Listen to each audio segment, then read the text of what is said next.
Chosen one. Heaven has taken notice. You have been silent for too long, standing in the storm while others painted your name in lies. You didn't fight back, not because you were weak, but because the spirit within you whispered, "Be still." Heaven has been watching. Every false word, every distorted story, every whisper meant to break you. It all reached the throne. You may not realize it, but while you were crying, angels were recording. Every tear was ink on the pages of divine justice. For a time, it seemed as if God was doing nothing, as if heaven's courtroom stayed closed. But now listen carefully. The gavel of heaven has been raised. The judge has stood up. I see you there, sitting in your room, replaying the accusations, wondering if you'll ever be free from the shadow of what they said. You've tried to explain, but your words always seemed smaller than their lies. Yet the truth is like fire. It doesn't need defending. It simply needs time to burn through the fog. This is that time. Heaven has stepped into your case. You are not forgotten. You are not abandoned. The hands that shaped galaxies are rearranging the events of your life to prove what has been true all along. You were chosen, not by popularity, but by divine decree. Do you remember how they smiled to your face but plotted behind closed doors? They called you unstable, dramatic, fake, unworthy. You felt the sting of betrayal. But what they didn't see was that their lies became your ladder. Every insult was a step that lifted you closer to revelation. God is angry, not in human rage, but in holy justice.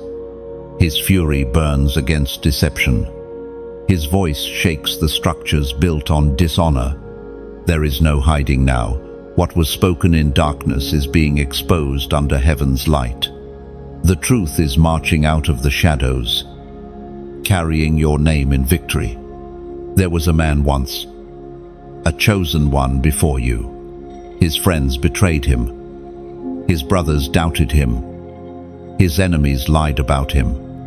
But when the season turned, the same mouths that mocked him had to admit, surely, this was the one favored by God.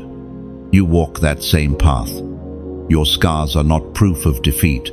They are the seal of divine endurance. Sometimes, God lets lies live for a while just to show how quickly they crumble when truth arrives. Don't rush the process.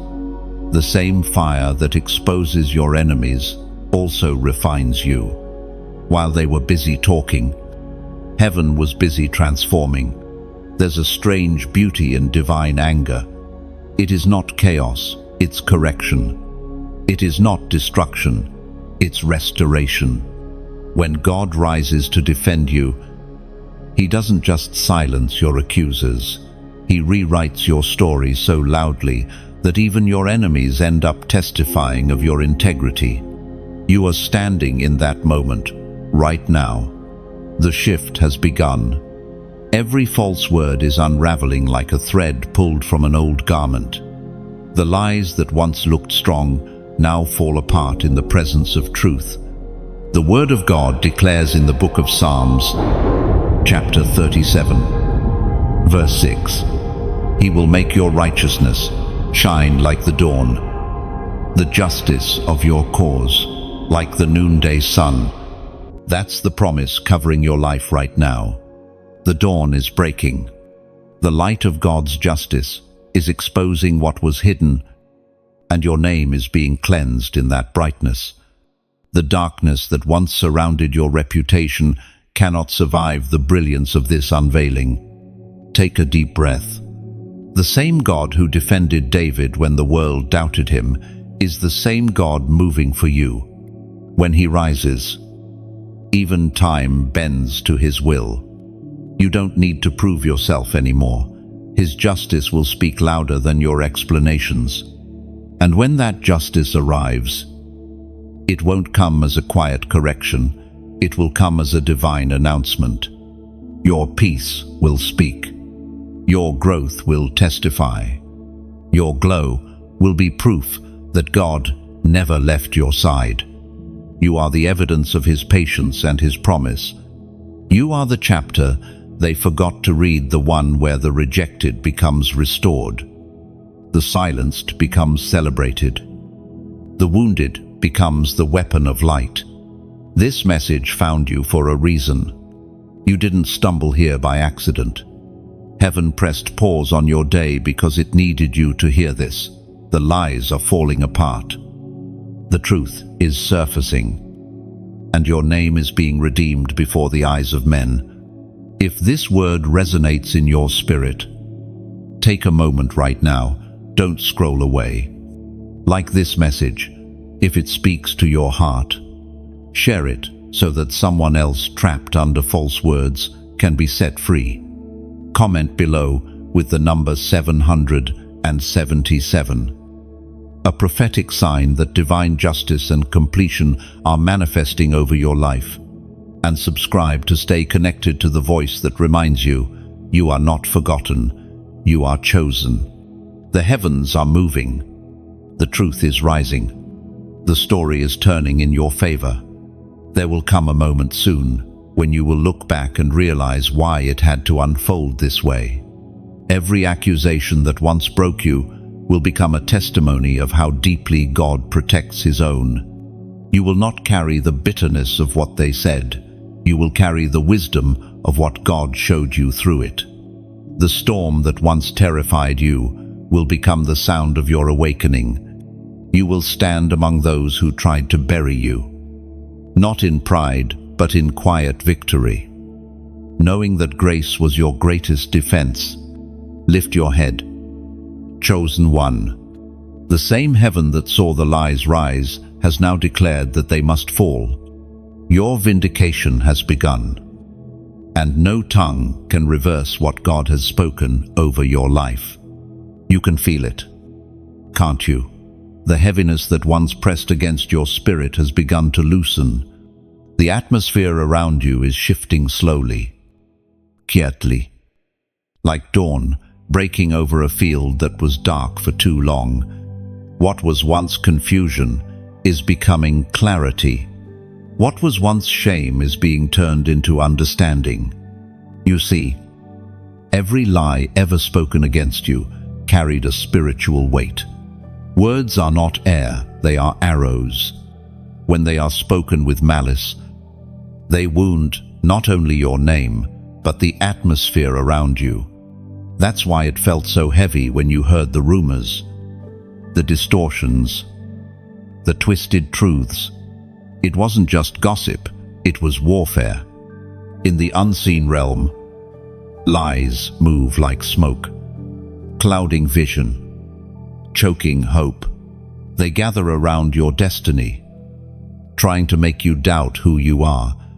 And yet, the hand of God allowed it not to break you, but to teach you the weight of truth. Because truth, chosen one, is not fragile. It may bend under the storm, but it never breaks. The truth of who you are, your calling, your purpose, your divine identity was forged long before anyone had a chance to lie about it. I remember a story of a woman, another chosen one, whose name was dragged through the mud by those she trusted most. They whispered behind her back, turning her kindness into weakness. They called her manipulative, selfish, dramatic. But when she cried out to God in the dark, something powerful happened. Peace settled over her like armor. The more they lied, the more she found strength in silence. And when the season turned, truth defended her in ways her words never could. That's the mystery of divine justice. It doesn't rush. It allows the noise to grow until the contrast between deception and truth becomes undeniable. Lies always burn out. They consume themselves. But truth stands like a mountain, unmoved, unmoving. You've carried this pain quietly, trying to understand why people could be so cruel. You asked God, why didn't you stop them? But He did, in His own way. Every time they spoke against you, heaven noted it. Every time you chose peace instead of revenge, heaven rewarded it. And every time you cried instead of cursing them, your tears became seeds for vindication. What they said about you is now losing power. The words they used to destroy your name are returning to them empty, unable to take root. You don't need to fight for your reputation. Truth is fighting for you. According to what is revealed in the book of Proverbs, chapter 12, verse 19, truthful lips endure forever, but a lying tongue lasts only a moment. That single verse is a decree over your life. Lies are temporary, truth is eternal. They spoke against you for a moment, but God is writing your redemption for generations. What they built on deceit is already collapsing, because the foundation was never real. Think of it this way: when people lie about you, they build a paper kingdom. It looks tall, even impressive, but the first drop of divine rain melts it to nothing. You, however, are made of stone, solid, enduring, shaped by the master builder himself. You may have been misunderstood, but that misunderstanding became a filter, separating who was truly for you from who was only near you.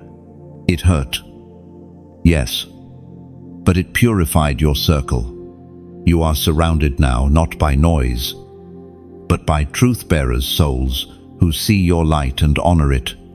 There is something sacred about those who survive lies without becoming liars themselves. You refused to let bitterness own you.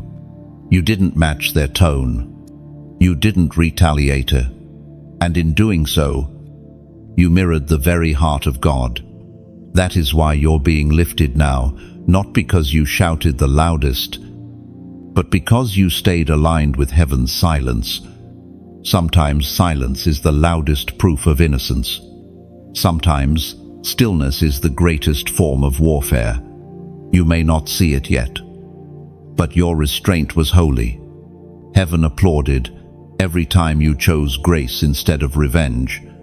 And now, the same spiritual law that allowed falsehood to flourish for a time is enforcing its end. The smoke is clearing. The arrows are dulling. The atmosphere around you is becoming lighter, cleaner, clearer. You're beginning to breathe again, not just air, but freedom. The invisible chains made of their words are snapping one by one. The truth of who you are is stepping forward, radiant and untouchable. In the end, what was meant to bury you has become the soil of your rising. Every false word has been recycled into fuel for your future. God wastes nothing, not even betrayal. He turns even slander into strategy. You don't have to look back anymore. The battlefield is empty now. Those who spoke against you are wrestling with the weight of their own words. Their lies are echoing back to them. And you, chosen one, are walking forward quietly, victoriously, unshaken. You will soon see the truth rise like morning mist, lifting from a quiet valley. What once felt hidden will become visible to everyone, and you won't need to explain a thing. Your life itself will speak the peace in your eyes, the steadiness in your steps, the calm that no storm can disturb. Let them wonder how you survived.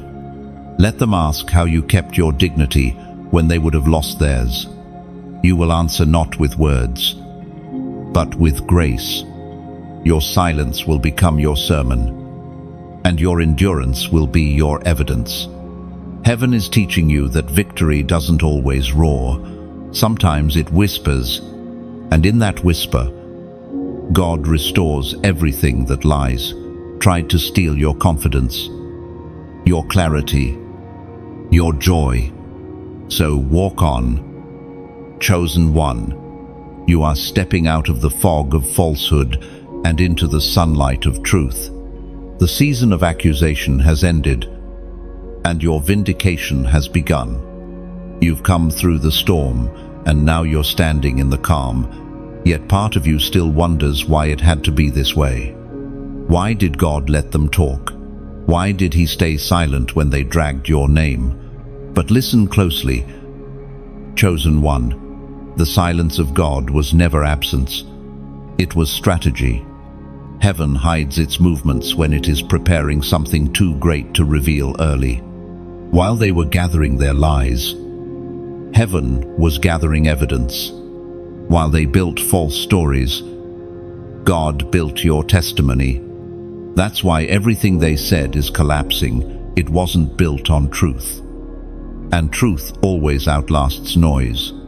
There was a young man once, a servant accused of what he never did. He lost everything, his position, his reputation, his freedom. Yet, behind those prison walls, heaven was setting up a throne. When God decided it was time, no slander, no rumor, no chain could hold him. The same pattern moves over your life now. You thought you were buried, but you were planted. The dark soil was not your grave, it was your womb. You were hidden, not forgotten, and the pressure you felt was the earth making room for your roots. When the harvest comes, the same people who lied will have to witness your rising. They'll remember the words they spoke, but they won't recognize you anymore, because truth transforms. God doesn't vindicate you just to prove a point. He vindicates you to reveal his nature. According to the Gospel of John, chapter 8, verse 32, then you will know the truth, and the truth will set you free. And that freedom isn't just spiritual, it's emotional, relational, even visible. You'll feel it in your body when the weight lifts, in your spirit when peace settles again, in your days when favor starts following you. Freedom doesn't whisper, it radiates. It walks into a room and changes the temperature. That's the kind of freedom God is releasing over you right now. The lies are dissolving like mist under sunlight. Every false perception is being stripped away. Where confusion once reigned, clarity now stands tall. And the same mouths that distorted your story will soon speak words they never imagined. We were wrong about you. Do not gloat when that moment comes. Do not throw their cruelty back at them. Instead, stand still in grace. The one who forgives freely walks in a glory no lie can ever reach. And maybe this is what God wanted you to learn all along, that peace is not the absence of lies, but the proof that they no longer control you. Your victory isn't just in being right, it's in staying righteous. You have walked through the valley of rumor and ridicule, yet you never lost your heart. That's why heaven calls you chosen, not because you are perfect, but because you refuse to let the darkness define you. Now the angels who recorded your tears are singing over you. They are declaring, the case is closed. The verdict is truth. The sentence is freedom. So if this word is resonating with something deep inside you, if you feel that shift, the release of what once held you, then let the heavens see your agreement. Comment, I rise. Write it as a declaration, not just a phrase. When you type those two words, you are saying, I will not live under the weight of falsehood anymore. Erase above it. I rise beyond it. I rise into who I was always meant to be. Bet note, the world needs to see what resurrection looks like, not from the tomb of death, but from the grave of lies.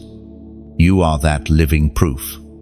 And as you rise, remember this: God does not just restore, He multiplies. Every season of pain returns to you as double portion peace. Every hidden accusation transforms into public favor. The same place where you were whispered about will become the platform where truth announces your name. Stand tall now. The storm is behind you, and the light ahead is stronger than what you left. You are no longer the wounded one, you are the witness. You carry the evidence of divine reversal. When you say, I rise, you're not just speaking to the air, you're speaking to the very foundations of your life. Those words have power because heaven recognizes the language of faith. Every time you declare them, you are breaking another invisible chain. You're telling your past it has no authority over your present, and you're telling your pain it can no longer define your purpose. I rise means you no longer live reacting to lies, you live responding to truth. It means the whispers that once echoed in your mind lose their volume. You begin to hear something louder, the steady voice of God saying, "You are mine." That's what happens when truth sets you free. It doesn't erase your history. It redeems it. When you rise, the world may not clap, but heaven stands to its feet. Angels take record, and the spirit within you bears witness that a shift has happened. Rising is not just about standing tall, it's about standing right, rooted in peace, grounded in purpose, clothed in grace. Imagine a phoenix, born from ashes, not because it escaped fire, but because it learned how to burn without being consumed. That's what your spirit is doing right now. The very flames that were meant to destroy you have become the light that reveals your true form. You're not the same person who entered the storm. You've changed, stronger, clearer, purer, and now your life becomes a message for others still trapped under falsehood. They'll look at you and see what hope looks like. Your endurance will give them courage to trust again, to believe again, to rise again. That's why your story matters. It's not just about vindication, it's about transformation. So, stand firm. Chosen one. The battle of words has ended, and truth has won. You rise not in anger, but in authority. You rise, carrying peace like a crown. And as you walk forward, every step declares the same message, that heaven is already shouting over you. You have risen indeed. There is a strange quiet that comes after every storm, the kind that feels almost foreign to the heart that's been fighting for too long. You stand in it now. The air is still. The noise has faded. And for the first time in a long while, you can hear yourself breathe. It feels unfamiliar, doesn't it? After so much turmoil, peace can almost feel uncomfortable. But this is the calm God promised, the peace that follows vindication, the silence that comes when heaven has finished speaking. What you're feeling right now is the weight of release. The lies that once clung to your spirit have lost their grip. They used to circle your thoughts like vultures, waiting for weakness. But now they scatter at the sound of truth. That's the beauty of divine exposure. It doesn't just reveal the deceivers, it frees the deceived. You may not see the full picture yet, but heaven is rearranging everything. God is restoring your balance, piece by piece. Every area where you were wounded by falsehood is being rewritten with grace. You'll soon realize that your peace is not fragile, it's anchored in a justice no man can undo. Do you remember those nights when you tried to pray but only tears came out? Those weren't wasted moments. Every tear was a seed of restoration. They fell unseen, but heaven saw each one. That's how God works, silently, intentionally, powerfully. While the world debated your worth, heaven was preparing your resurrection. And this, chosen one, is the paradox of divine justice. It never arrives in noise. It doesn't seek to humiliate, but to heal. God's anger burns against lies. Yes, but his purpose is always redemption. Even those who lied about you will encounter his correction, not for their destruction, but for their awakening. The same light that exposes also invites repentance, as written in the book of Hosea, chapter 2, verse 20, I will betroth you to me in faithfulness, and you shall know the Lord. Arkin. That verse carries a deep message about restoration. It speaks of relationship, about God binding himself to those who stayed faithful when everything else broke apart. That's you. You didn't give up when the lies grew louder. You kept believing, even when faith felt foolish. And now God binds himself to you in a deeper way. The lies were the test. Your faithfulness was the proof. Heaven needed to see if you would choose bitterness or belief. You chose belief. And that choice has rewritten your destiny.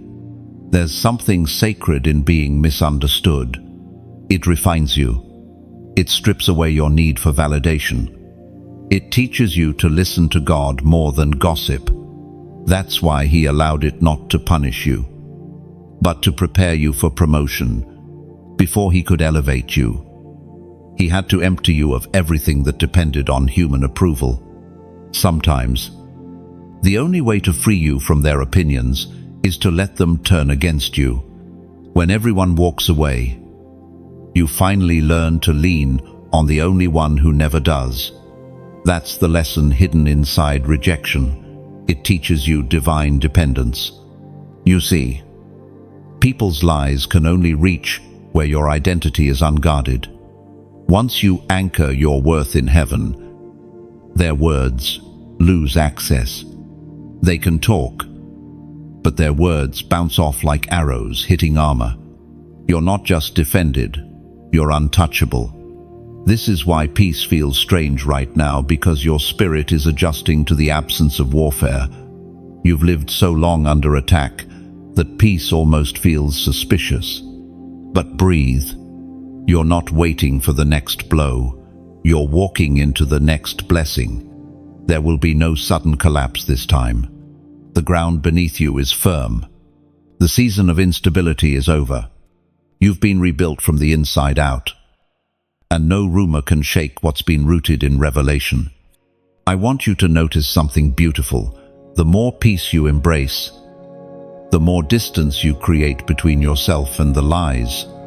Peace is not passive. It's power in disguise. It's what makes the enemy nervous.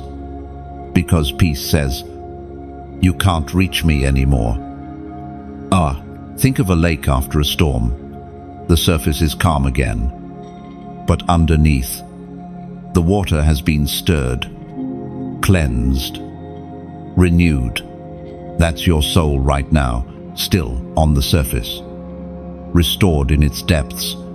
The sediment of pain is settling, the clarity is returning. There will come a day soon when you'll meet one of those who lied about you. You'll look at them and feel nothing but compassion, not revenge. Not anger, just a deep knowing that you've outgrown the battlefield. That moment will be your greatest victory. Forgiveness doesn't mean you forget what was done. It means you refuse to let it define you. It means you choose freedom over the need to be right. It means you understand that God's justice doesn't need your hands to finish His work.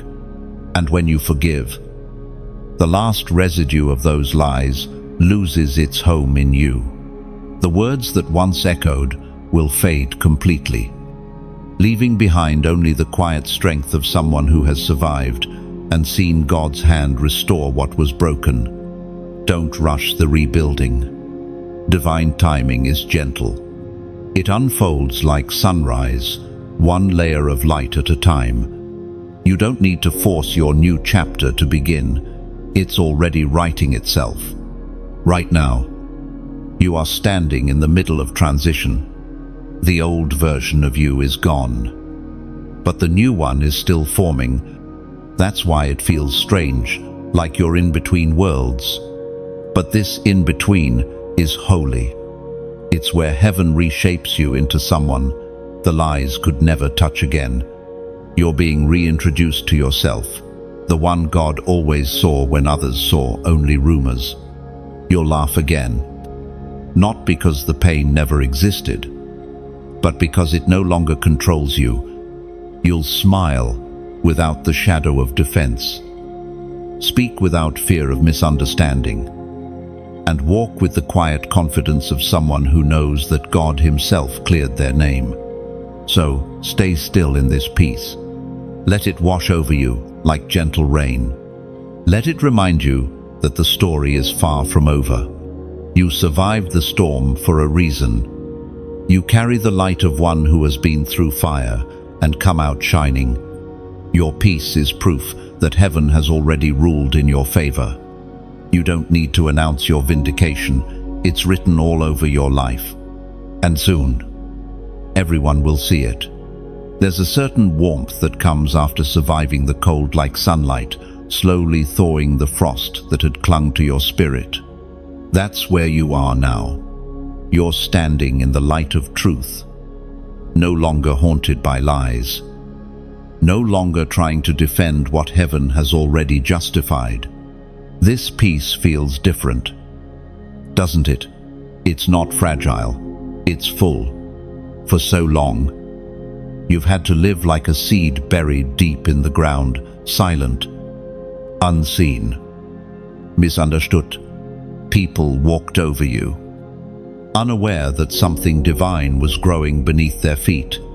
But now, the soil is breaking, and your stem is reaching toward light.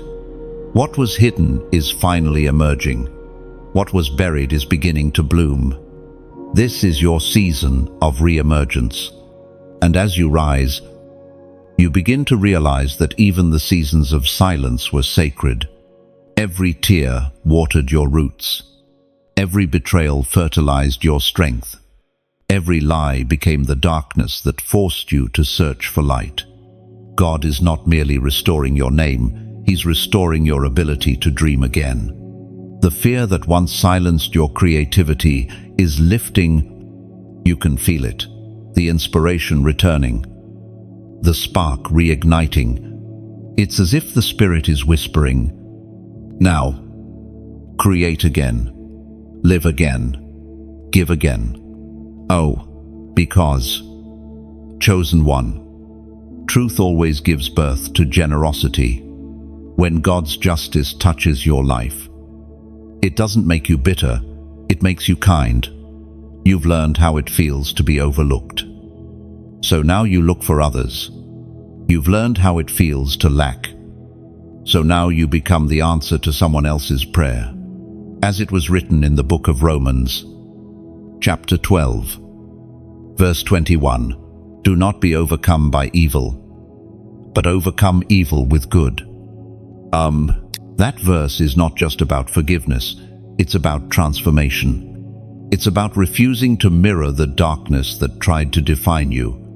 It's about turning every act of pain into an act of purpose. And maybe that's why your heart has been stirring lately, because you're ready to do something good. Something that reflects the light God has placed in you. The truth is, you have survived. Something many people wouldn't understand. You've carried burdens quietly, fought battles alone, and still found a way to smile. You've proven that faith isn't loud, it's lasting. But now, your journey can also become a light for others who are still in the dark. Imagine this. A single candle burning in a room doesn't just light itself, it lights everything around it. But when another candle is lit from its flame, the first one doesn't lose brightness, both shine stronger. That's what your support does. It multiplies the light. When you engage, when you show love, when you let your gratitude move, you're not just acknowledging a message, you're helping truth travel. When you click like, it's as if you're striking a match in the dark, saying, "Let this flame be seen." It's a simple act, but every flame adds warmth to a world that has grown cold. When you share, you're not just passing a link, you're passing hope. You're handing someone else a lantern for their midnight. There's someone scrolling right now who needs the same peace that found you here. Your share could be the doorway through which they meet God's comfort. And if you've found something living in these words, something that healed, encouraged, or restored your soul, then subscribe and stay connected. Think of it as anchoring yourself to a current of light. Every message, every word that follows, will be another drop of oil for your lamp, keeping your flame alive through every season ahead. Now, if your spirit feels stirred in a deeper way, let this next part rest gently on your heart. There's no demand, no condition, only invitation. When you don it, you're not paying for words, you're planting into purpose. Picture it like sowing seeds into fertile ground. Every seed becomes a story. Every offering, a ripple that travels farther than sight. Somewhere, there's a person whose spirit is dim, whose faith is flickering. Your giving might be the wind that helps their fire rise again. It's never about the size of the gift, it's about the sincerity behind it. Like rain on dry soil, your generosity revives what was weary and brings color back to places that were gray. Let your giving be like the sunrise, quiet, voluntary, but unstoppable. Let it flow not from pressure, but from peace. Because giving is not losing, it's releasing. What you give in faith returns as light multiplied, joy expanded, purpose renewed. There's something sacred about being part of a movement that carries no walls, just voices, stories, and hearts connected through truth. You are part of that now. You are a bearer of flame, a carrier of peace, a keeper of the message. So thank you for being here, for listening, for allowing these words to meet you in your valley and lift you toward the mountaintop. Thank you for believing that truth still matters, that faith still heals, that hope still speaks. Like, share, subscribe, donate. Simple words. Yes, but each one, a key that opens a door for light to enter someone else's night. You are helping build something unseen yet eternal, a house of truth, glowing brighter with every heart that joins. Every time you act in love, heaven takes notice. Every time you share truth, the kingdom expands. Every time you give, a seed of faith takes root in soil you may never walk on, but one day, in eternity, you'll see the forest it became. Carry that image with you, a great field of light stretching beyond what eyes can see. Every candle burning because someone, somewhere, chose to pass the flame. You are part of that light now, chosen one. And as the glow spreads, know this, it's not about building a name, It's about building a legacy of grace. You are proof that truth still wins, that love still conquers, that generosity still heals. Let the light continue through you, because of you, beyond you. You've reached a turning point. Chosen one. The lies have lost their voice, and truth now sings where slander once shouted. But before you move fully into your next season, heaven wants you to understand something sacred, the power of what happens after vindication. When the storm ends, most people rush to move on, but the wise pause to gather what the rain left behind. Every drop carries a lesson. Every wound hides a revelation. You've walked through a battlefield of words and come out shining. But now comes the deeper part of your transformation, the rebuilding of your spirit after war. You may feel a strange emptiness now, like standing in the quiet after thunder. That's normal. You've been fighting for so long that peace feels too light to hold. Your soul is adjusting to freedom. It's learning how to breathe again without defense. Heaven knows you grew tired. The constant misunderstanding, the whispers, the isolation, it drained you. But what you didn't realize is that in the middle of the exhaustion, something sacred was happening. Your endurance was being refined into wisdom. Your silence was being turned into authority. The same lips that once spoke truth timidly will soon speak with a power that cuts through deceit like lightning across a dark sky. God is not only vindicating you publicly, He is healing you privately. Justice restores reputation, but healing restores peace. Vindication proves you were right, but restoration makes you whole again. Both are happening now. Remember how Job, after everything was stripped from him, received double, not just possessions, but understanding. That's what's unfolding over you. Heaven is paying back, not in material things first, but in clarity, peace, and power. Those are the real riches of the chosen. The Spirit spoke through the prophet Nahum, chapter 1, verse 7. The Lord is good, a refuge in times of trouble. He cares for those who trust in Him. That word is your anchor.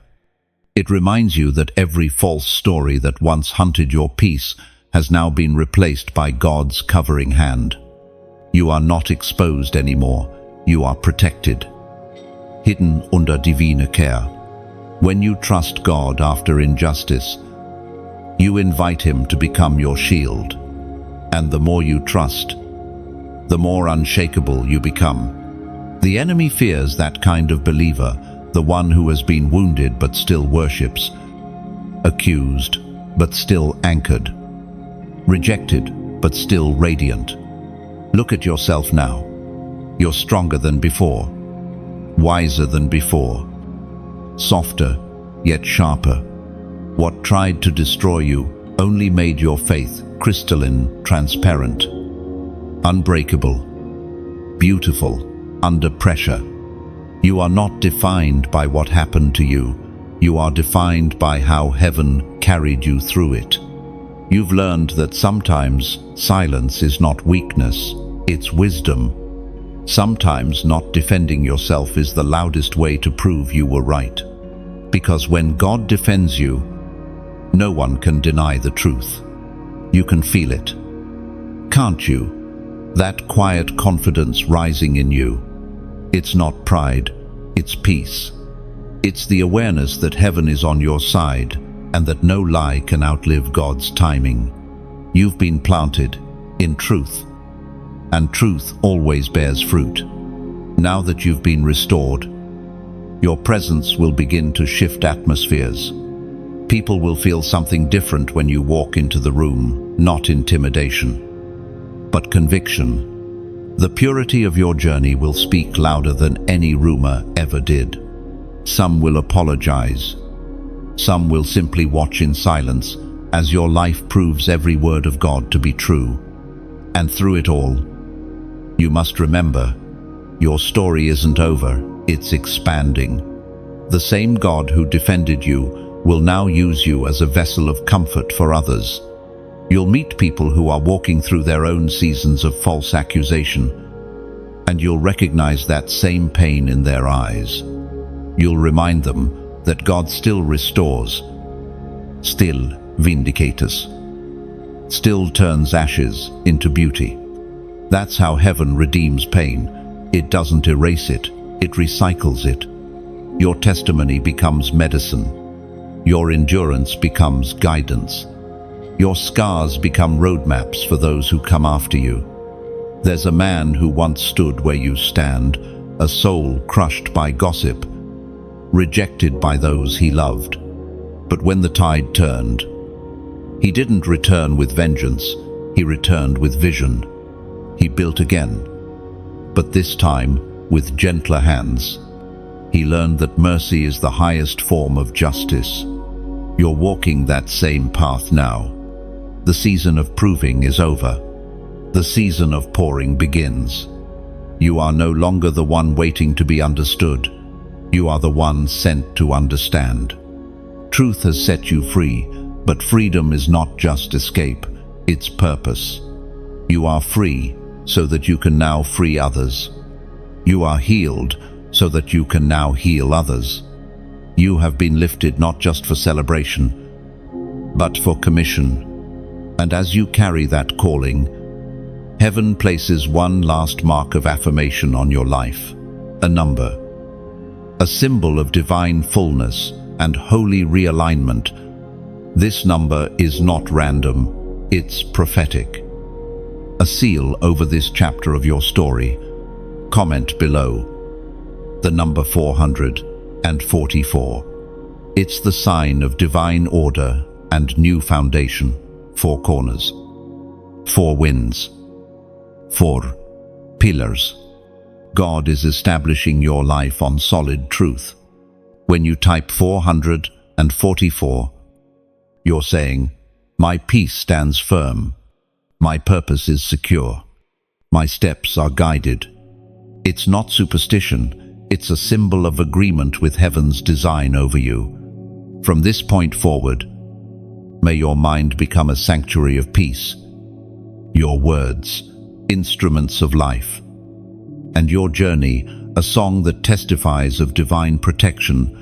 You no longer walk in the shadow of what they said, you walk in the light of what God has spoken. So rest now. Chosen one. Rest not because the battle is over, but because victory has already been declared.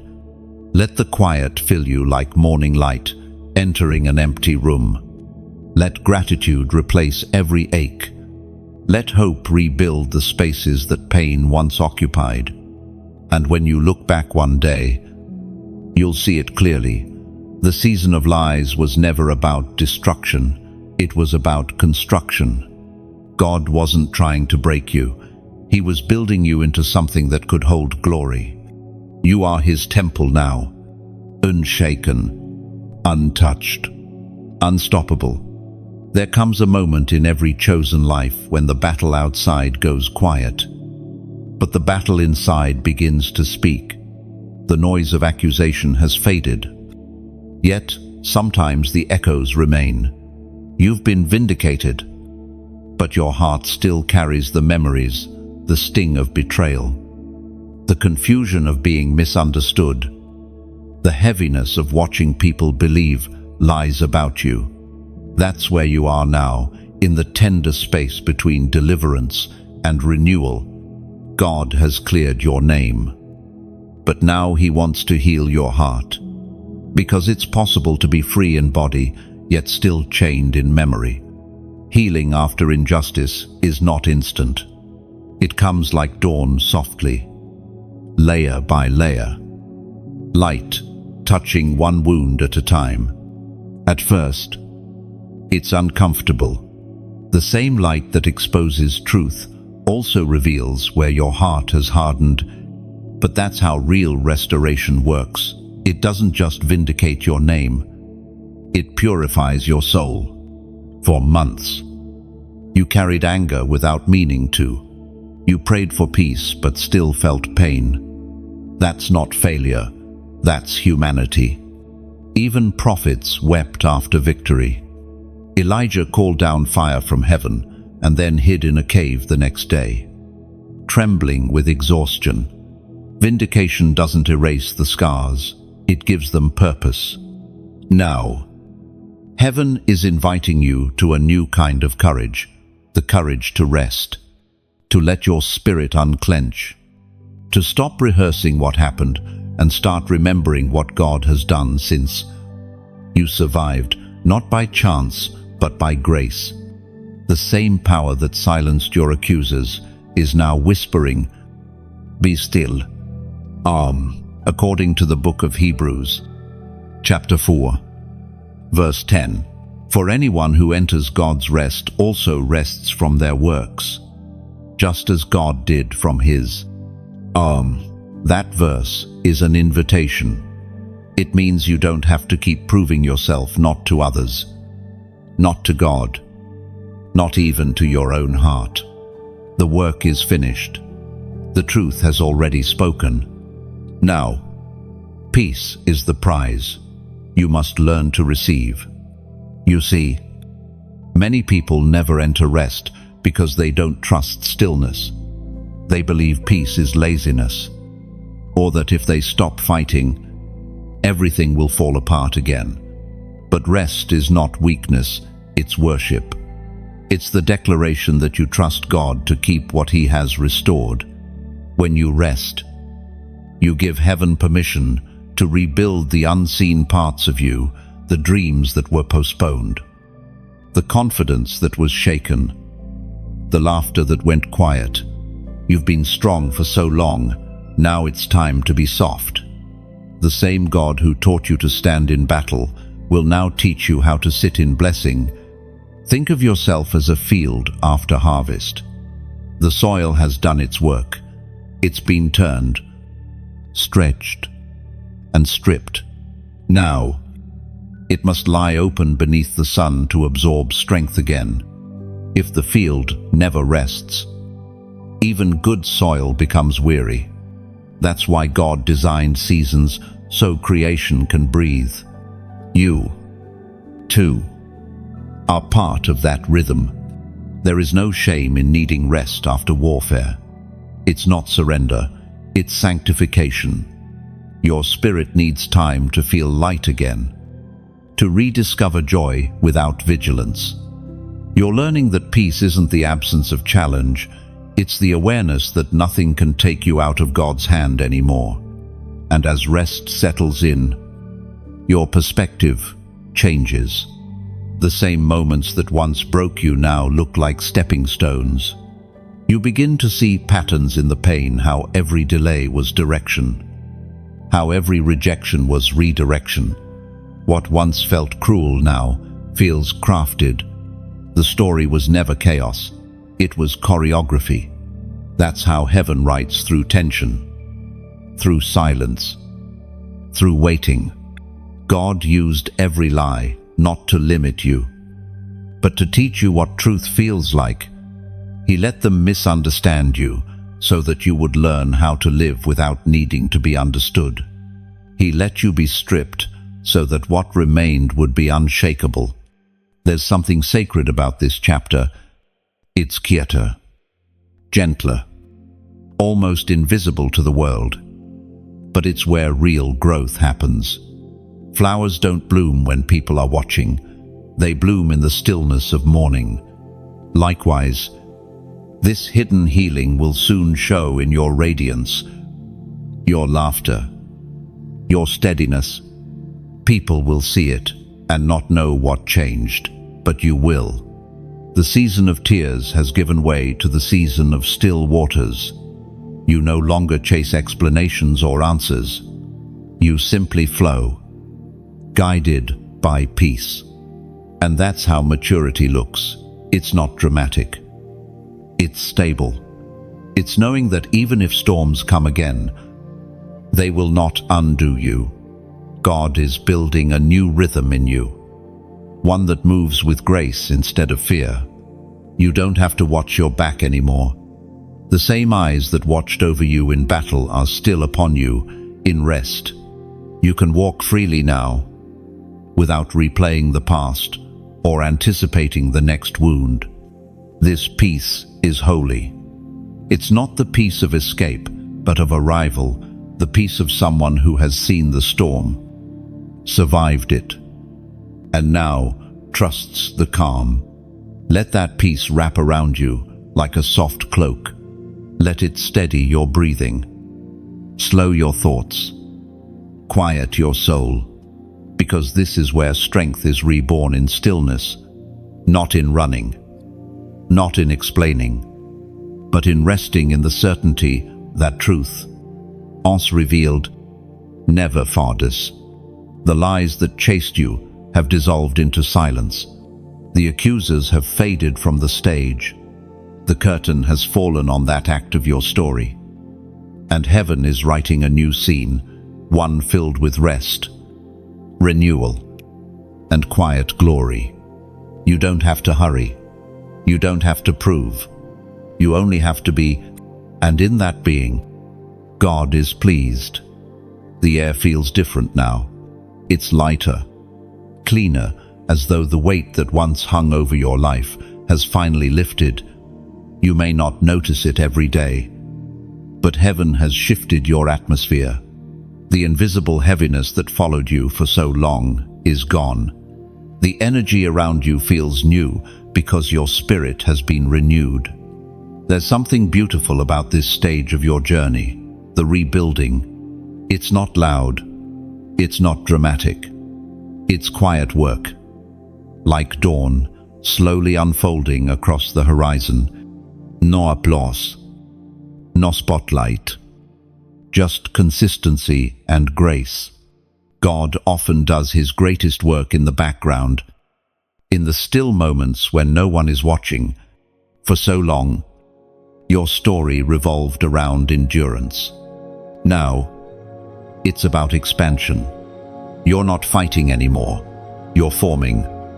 Heaven has removed the opposition so you can focus on construction, building the life that the lies tried to steal from you. Your spirit is regaining rhythm. The words of others no longer echo inside your mind. You're hearing a new sound, now the heartbeat of purpose. It's steady, patient, confident. The same rhythm that once carried you through the storm is now guiding you into structure. The process may feel unfamiliar, but it's sacred. You've been stripped of false attachments, false friendships, false expectations. What remains is pure, authentic, and aligned with destiny. God is teaching you how to live without pretending. You don't have to perform anymore. The masks are gone. The fear of being misunderstood is gone. You can finally breathe as yourself. Heaven speaks clearly through the book of Joshua. Chapter 1, verse 9. Be strong and courageous. Do not be afraid, nor dismayed. For the Lord, your God, is with you wherever you go. This verse isn't just comfort, it's instruction. God is saying, move forward. Don't stay where pain froze you. You've spent enough time looking back at what was lost. Now it's time to build what's next. The same courage that helped you survive will now help you create. When God begins to rebuild, he doesn't rush. He moves like an artist, deliberate, intentional, patient. Each part of your life is being rearranged with precision. Relationships, opportunities, timing, it's all aligning again. But this time, under truth, not pressure. You don't have to chase anything. What's meant for you will recognize your healed spirit and come naturally. Think of your life like a garden that's been cleared after a storm. The weeds of gossip and the debris of deception have been removed. The soil is rich again, ready for new seeds. You might not see growth yet, but it's happening beneath the surface. Roots are forming. Strength is deepening. And soon, what was barren will bloom again. This stage requires trust. You can't rush growth. You can only water it with faith and watch patiently as life reappears. There will be moments when it feels too quiet, when you wonder if God is still working, but silence doesn't mean inactivity. It means focus. Heaven is still shaping what's ahead. Don't confuse stillness with stagnation. God is building you into something unmovable. Like a tree planted by living water. You've been tossed by storms long enough. Now you'll grow steady and tall. Your roots anchored deep in peace.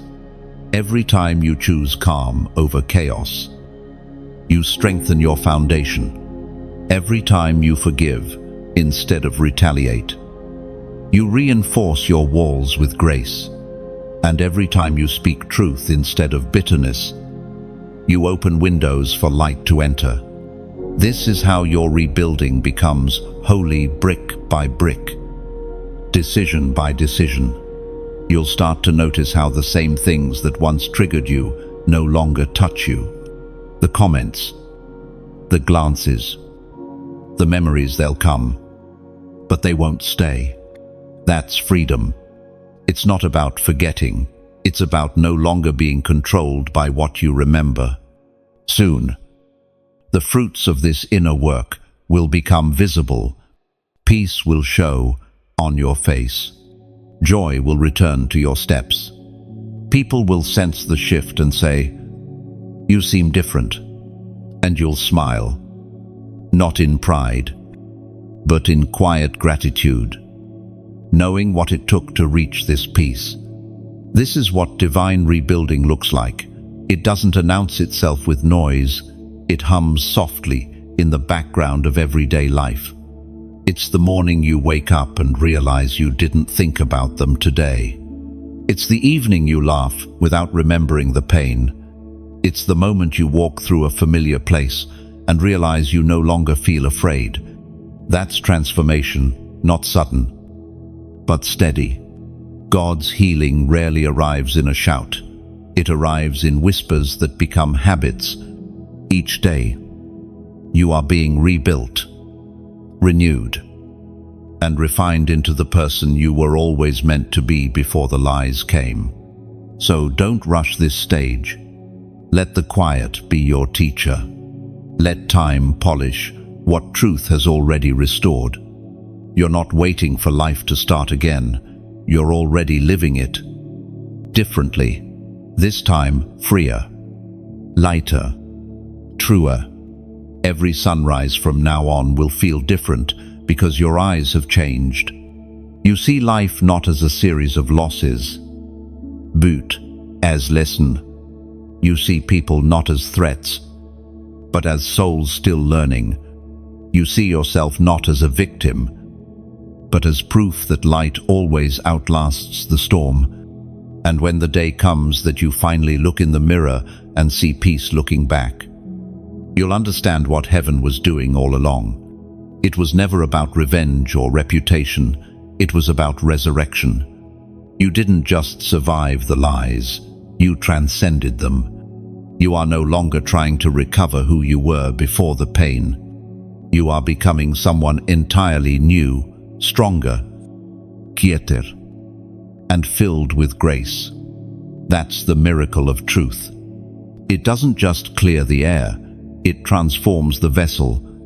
So keep walking forward, one peaceful step at a time. You are the living proof that restoration is real, that even after the storm, beauty grows again. Sometimes, the deepest part of healing comes when you finally stop asking why and start saying thank you. That's where you are now, no longer questioning the storm, but understanding the purpose that hid inside it. The truth has done more than set you free. It has made you whole. You've entered a sacred phase of your journey, one that many never reach, gratitude after warfare. It's easy to thank God for blessings, but it's a higher kind of faith to thank Him for the battles that built you. Every scar now tells a story of survival. Every sleepless night became a classroom for your soul. You once thought those lies destroyed your reputation, but now you see they revealed your foundation. The world saw accusation. Heaven saw elevation. What they meant for shame became the stage for your strength. You've learned that not all pain is punishment. Some pain is prophecy, preparing you for purpose. There's a strange beauty in hindsight. Looking back, you realize that God never left you. He was quiet, but He was close. When you cried, He collected your tears. When you trembled, He steadied your hands. When you doubted, He whispered truth that your fear couldn't drown out. As recorded in the first letter to the Corinthians, chapter 15, verse 57. But thanks be to God, He gives us the victory through our Lord Jesus Christ. That verse is your anthem now, not just words, but a reality. Victory is not something coming, it's something you're already living in. The evidence is in your peace, in your clarity, in the quiet joy that now guards your days. You are no longer trying to win. You're walking from a victory already written in heaven.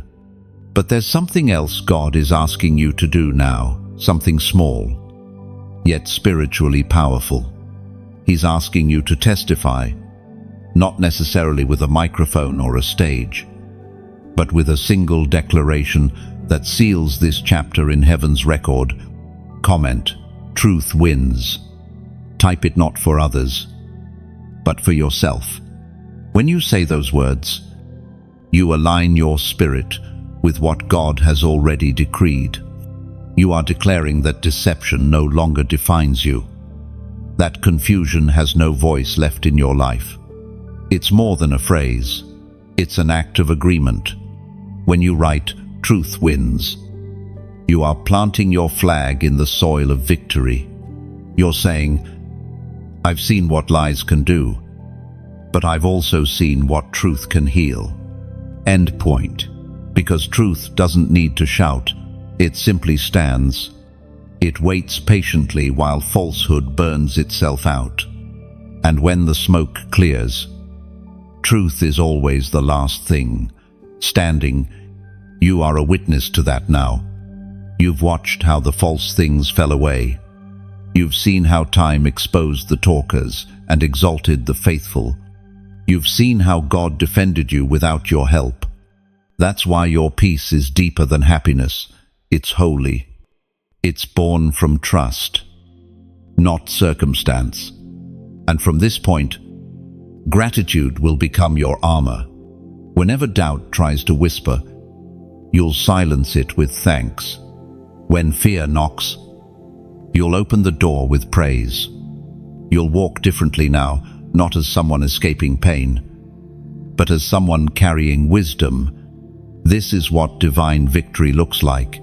It's quiet, graceful, confident. You don't have to prove anything. Your joy proves it. Your calm proves it. The way you no longer react to old wounds proves it. Every chosen one reaches this point, a place where vengeance loses meaning, and peace becomes the only pursuit. You've outgrown the desire to be right. You simply desire to be aligned with truth, with love, with heaven. And now that you walk in truth, God is entrusting you with something bigger, influence. Not the kind that comes from fame, but from presence. People will feel safe around you. They'll sense stability, clarity, light.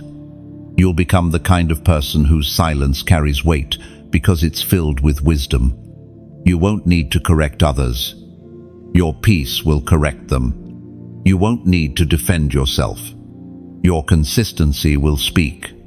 You won't even need to explain the past. Your growth will make the story irrelevant. Truth is now your language. Gratitude is your rhythm. And every step you take forward builds a legacy of resilience. Don't rush ahead. Just continue living from this stillness. Keep doing good quietly. Keep shining where others once threw shade. Keep walking like one who knows the outcome has already been settled. And as you move, you'll notice something divine. The same people who once doubted you will now be drawn to you. Not to apologize, but to learn. You won't need their validation. You'll offer them grace. That's how light wins, not by conquering, but by converting. You are walking proof that truth is undefeated. You didn't just survive lies, you mastered them. You turned pain into peace, and shame into song.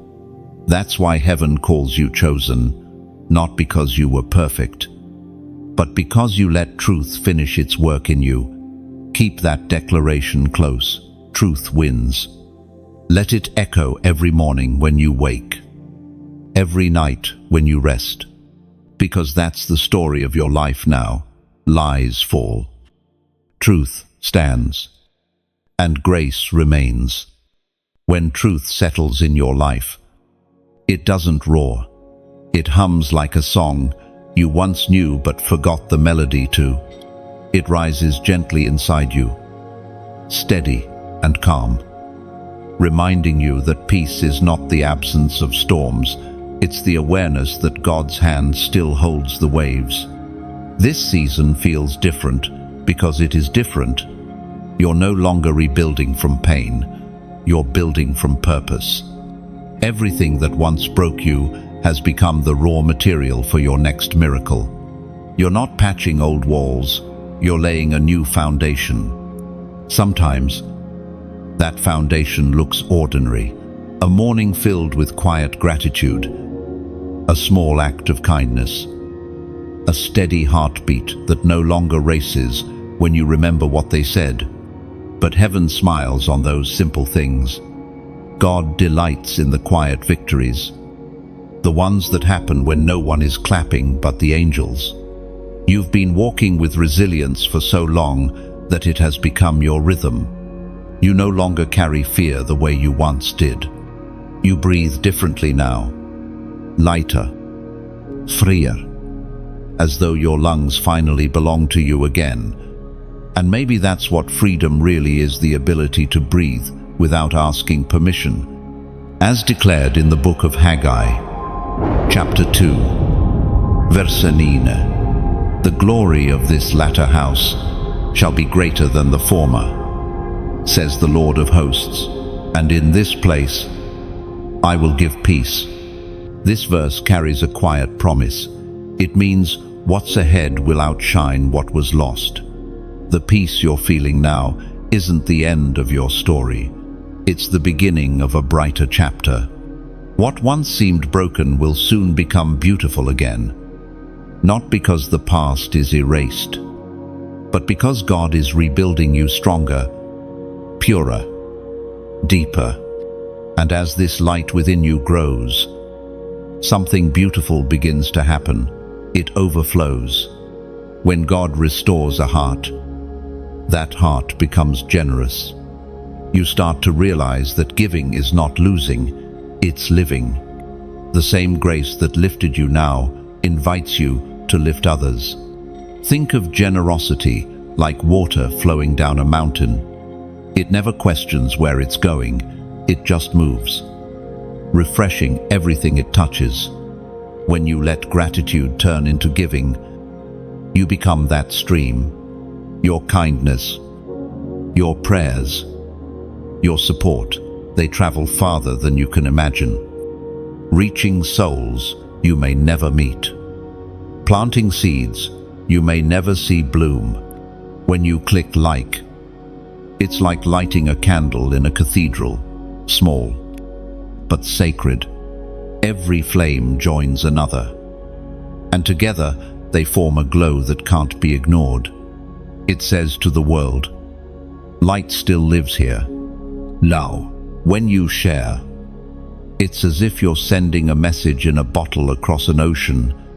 Somewhere, someone is drowning in lies, and your share becomes the bottle that washes up on their shore, carrying the words they needed most.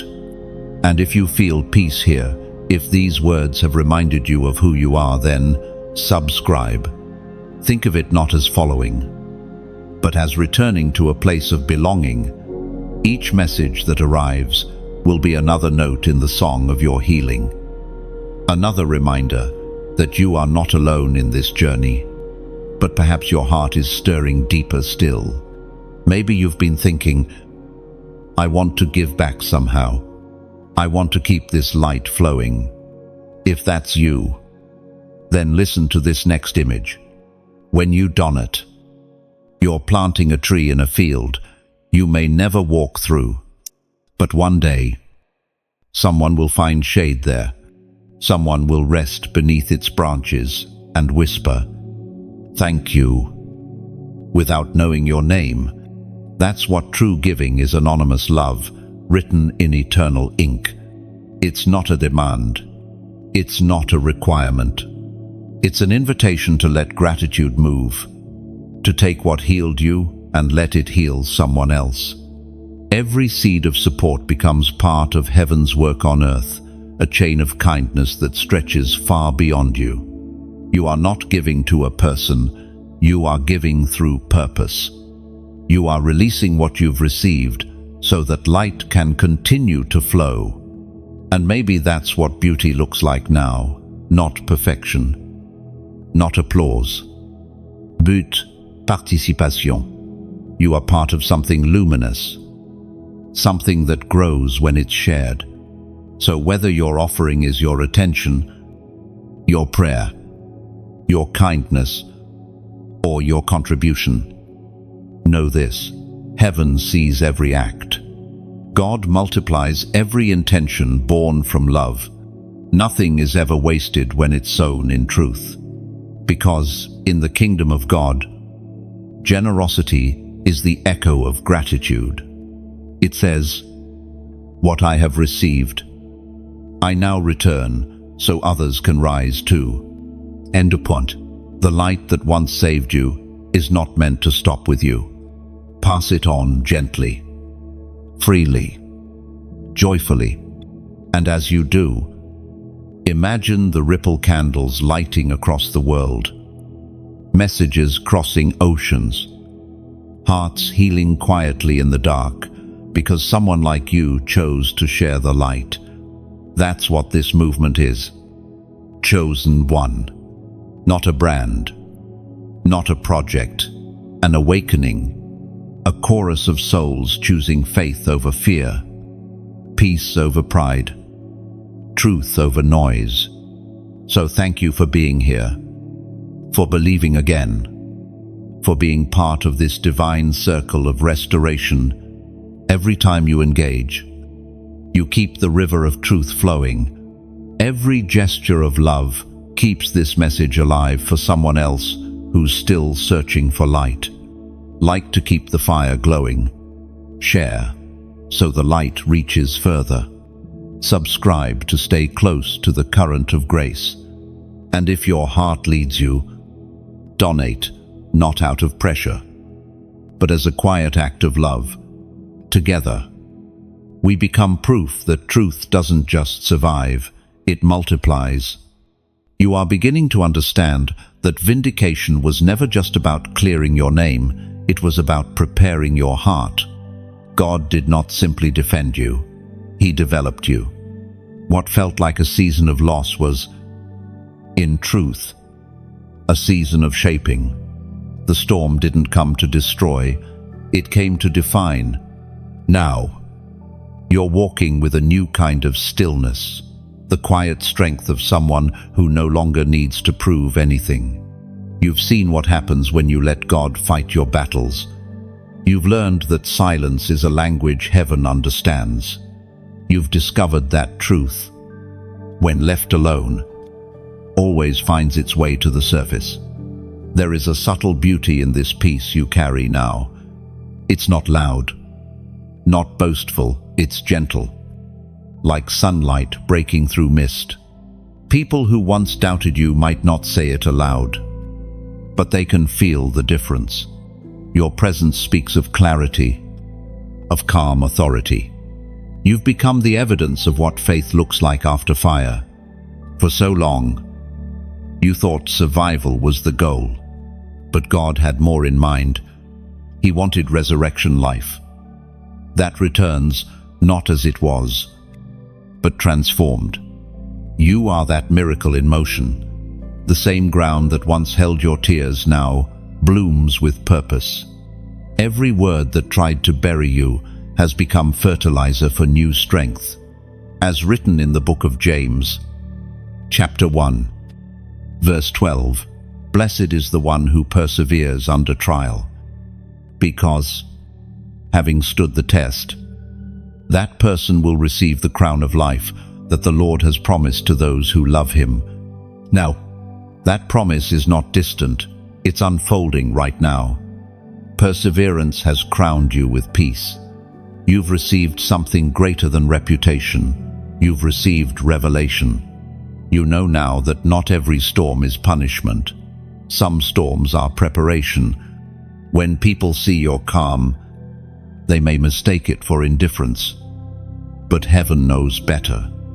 Your peace was hard-earned. It came from battles fought in silence, prayers whispered through tears, nights where you chose faith over fear. You stand now, not because the fight was easy, but because grace held you upright. Take a moment to see how far you've come.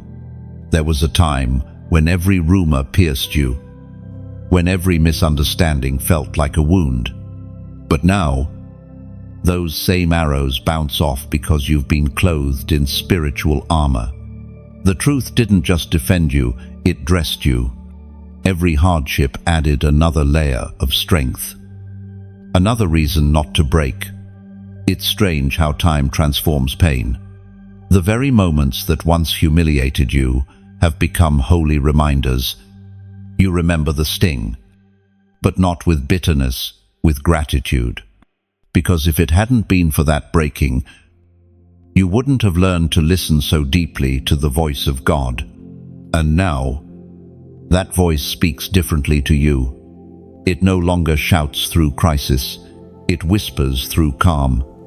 You no longer need constant signs or validation. You've learned the art of resting in divine assurance. You know He's with you, even when you don't see movement. This is the maturity of the chosen, to walk without needing to see every step, to trust without demanding explanation. You have grown into that. The old version of you needed answers. The new you only needs alignment. Like a tree rooted near water, you bend but do not break. You no longer chase seasons, you let them flow. You've stopped striving for control because you've realized that surrender is the greatest form of strength. There's a phrase whispered in heaven right now. It's the description of your journey, faith refined by fire. That's who you are. Every flame that tried to consume you only revealed your true nature. Like gold in the furnace, you came out purer, shining with quiet resilience. Now, your task is simple, to live as light, not to fight, not to prove, but to shine.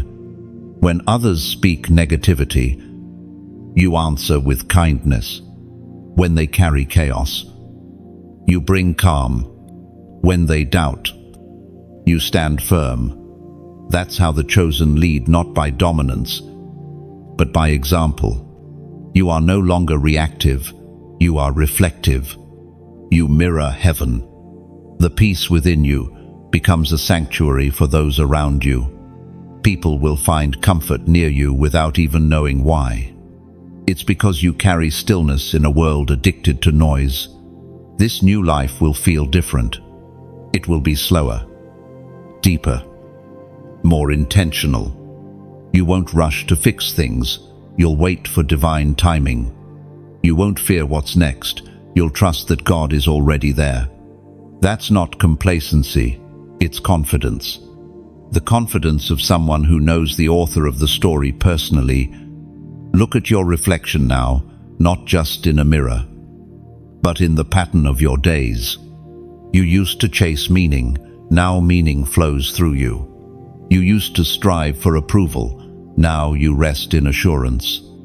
You used to guard your heart with walls, now you guard it with wisdom. You have become what you once prayed for, stable, peaceful, unshakable. And though the world may never fully understand what it took, heaven knows. Every sleepless night, every silent tear, every surrendered prayer, they were all threads in this tapestry of redemption. You've entered a phase of grace that doesn't need validation. You simply are. You exist in peace. And that is your power. The light that once flickered now burns steady. The voice that once trembled now carries truth. The hands that once shook in fear now heal. Create and bless. This is not the end of your story, it's the rhythm before the next rise. You've been restored not to retire, but to radiate. You are no longer reacting to the past, you are revealing the future.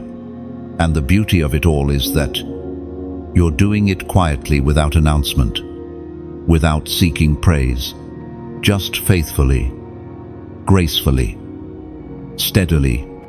The world may not notice the miracle that you've become, but heaven does, and that's enough.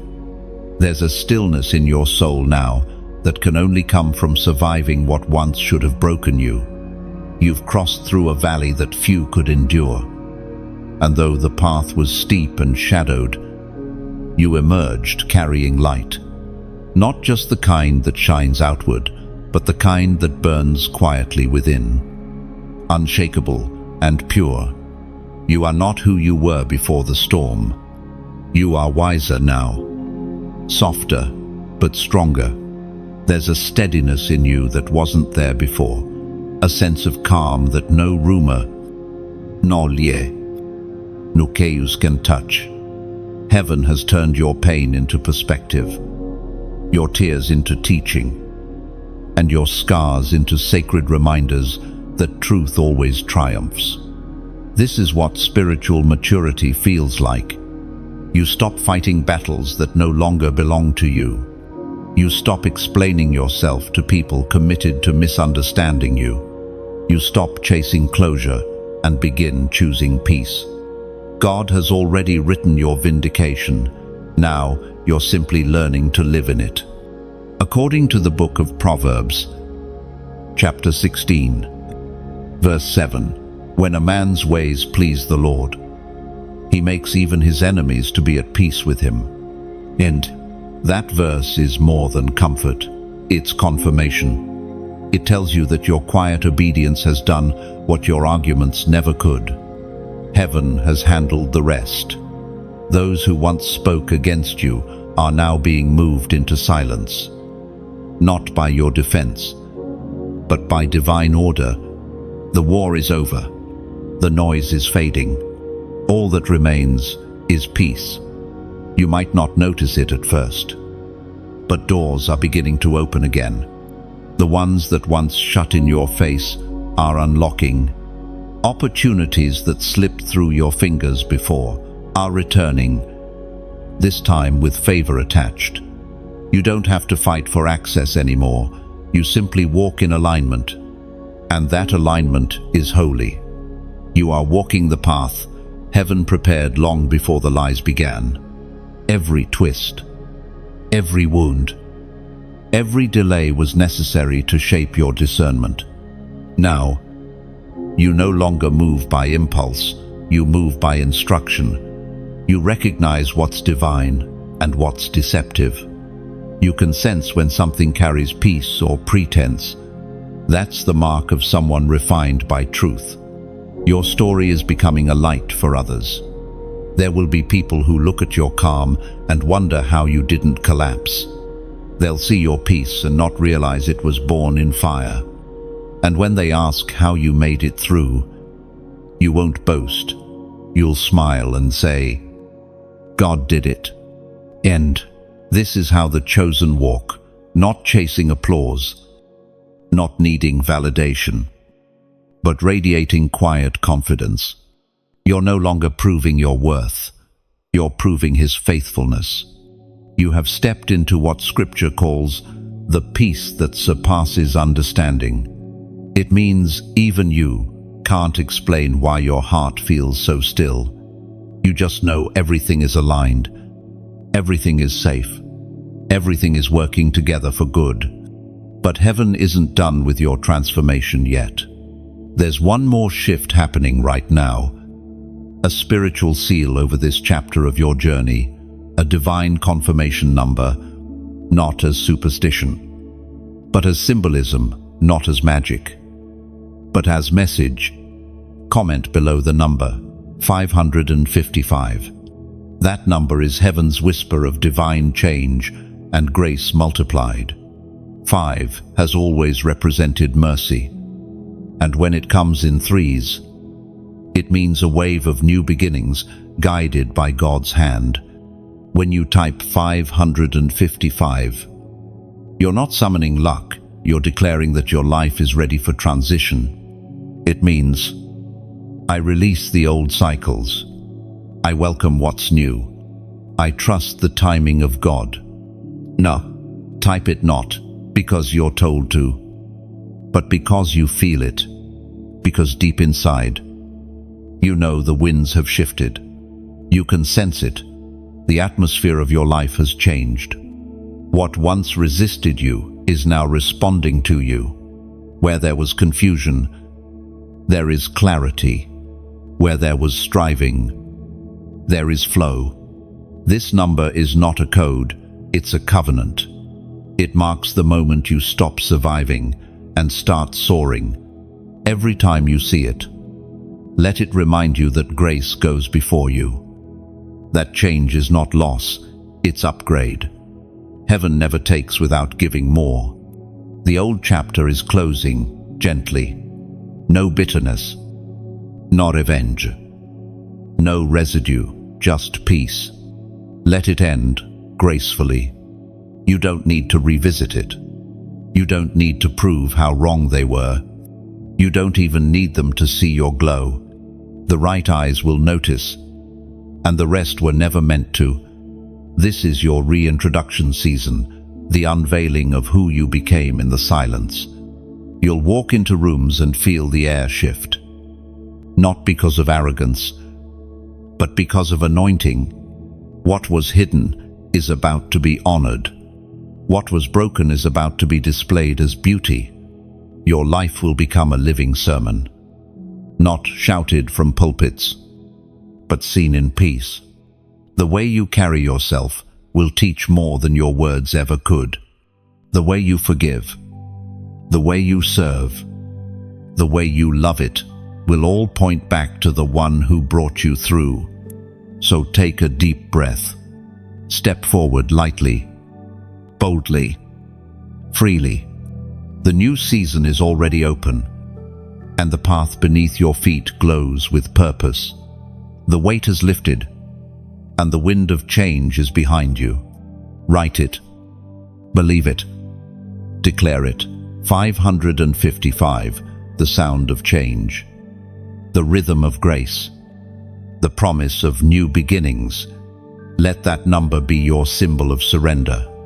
Every time you see it, remember, you didn't just survive the lies, you outgrew them.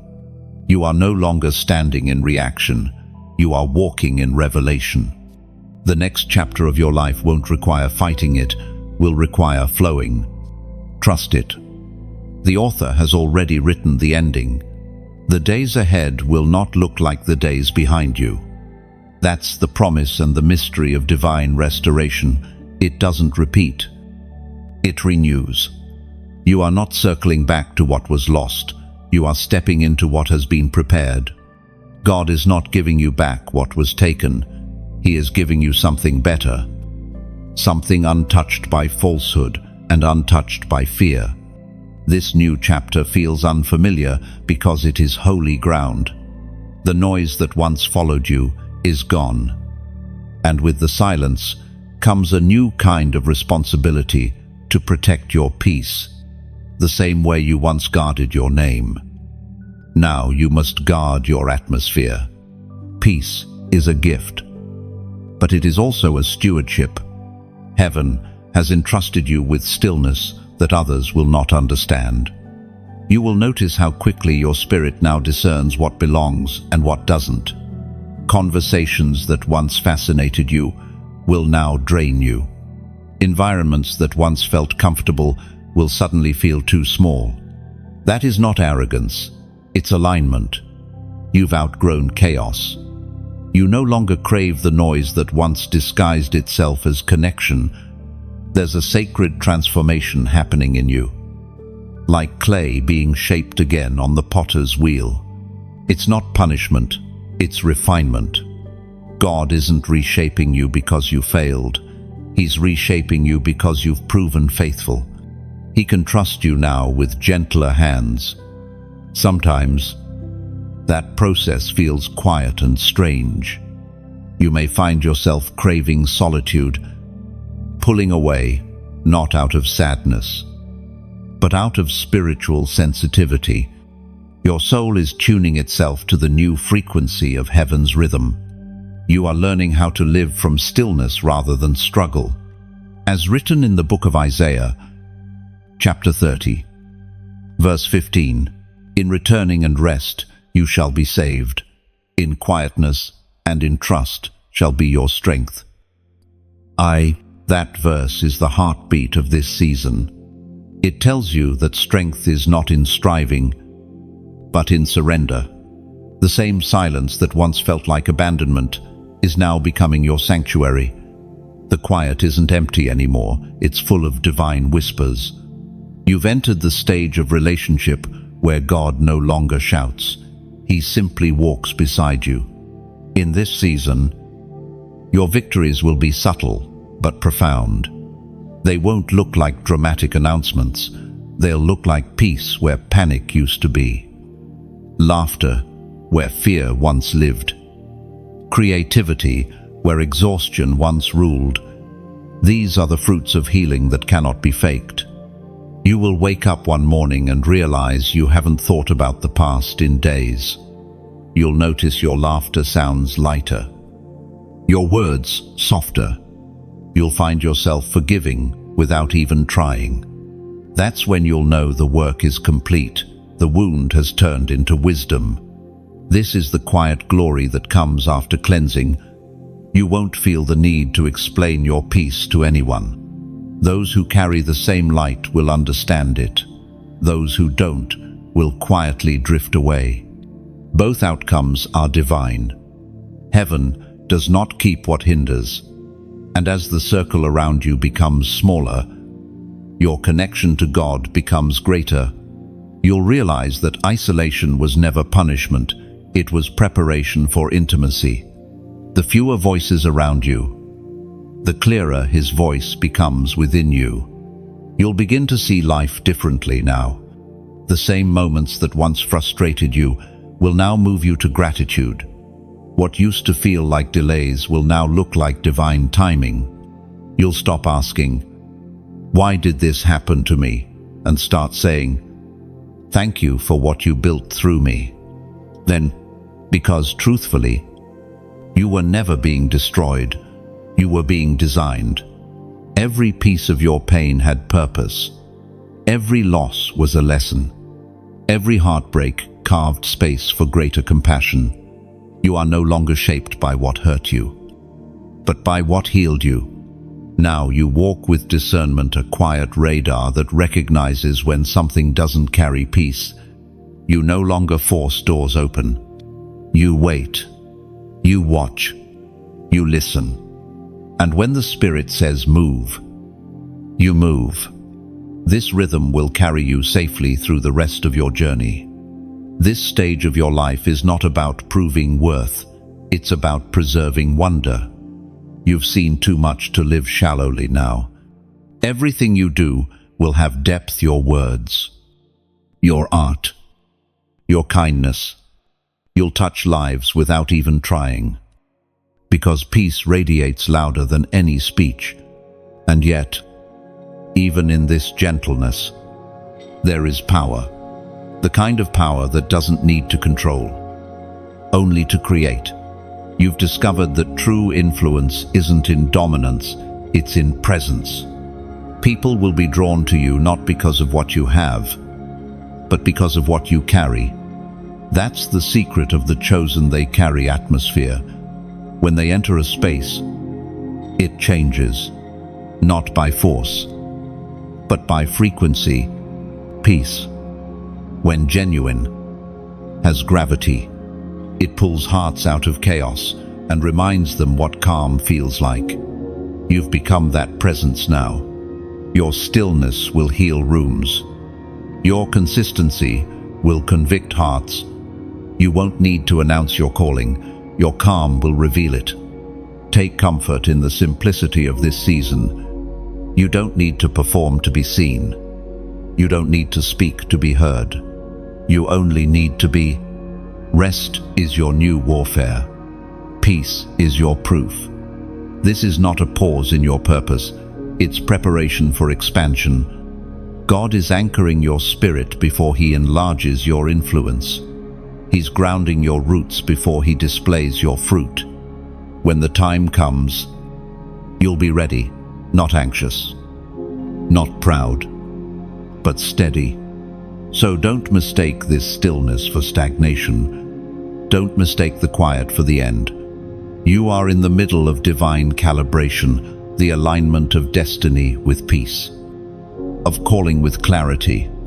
Soon, this calm will open doors that chaos could never reach. And when it does, you'll move through them not as a survivor, but as a steward. You will carry peace into places that have never known it. That's your mission now, not to fight darkness, but to light it gently. The storm is behind you. The silence is your teacher, and the future is already unfolding with grace. It's strange, isn't it, to realize that the pain which once consumed you has now become a quiet friend, one that taught you how to see differently, how to feel deeply, how to listen beyond the noise. You no longer despise the process, you honor it, because now you see what it produced. It wasn't ruin, it was revelation. You've entered the sacred season of perspective. When you look back, you don't just see betrayal and loss, you see divine strategy. You see the way God rearranged your steps.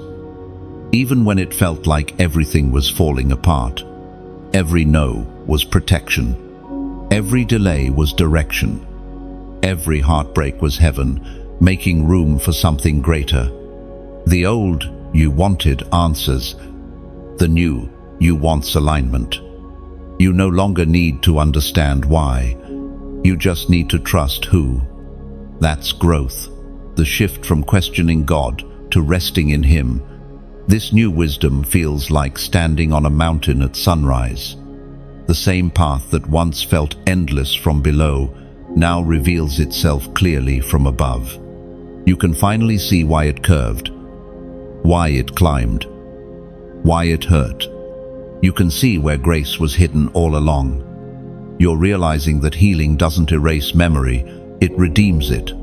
You still remember what was said, what was done. But now the memories no longer sting. They instruct. They remind you of who you were and who you've become.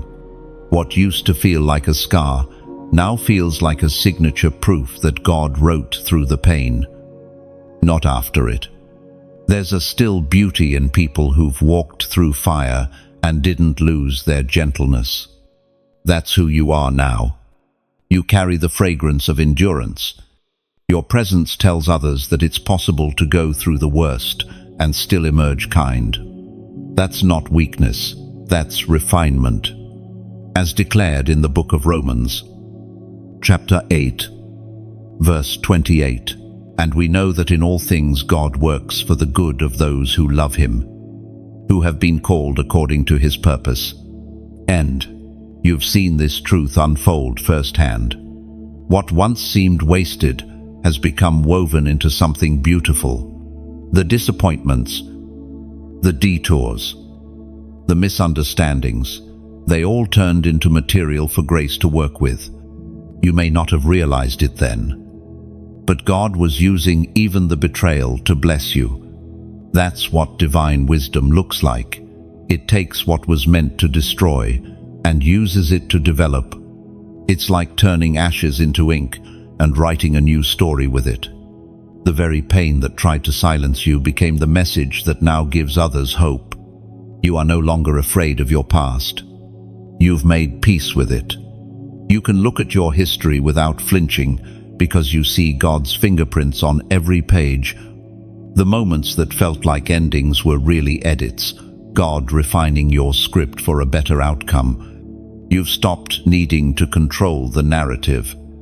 You've realized that truth doesn't need to be defended, it needs to be lived. Every time you choose grace instead of bitterness, truth wins again. Every time you smile when you could have spoken revenge, truth shines brighter. This is what victory looks like. It's quiet, gracious, eternal. There will be moments when old memories try to visit again, when familiar pain knocks on the door of your mind. But now you know how to answer with peace. You no longer let the past rent space in your heart. You greet it, thank it for the lesson, and send it on its way. That's the discipline of deliverance, choosing not to relive what God already redeemed.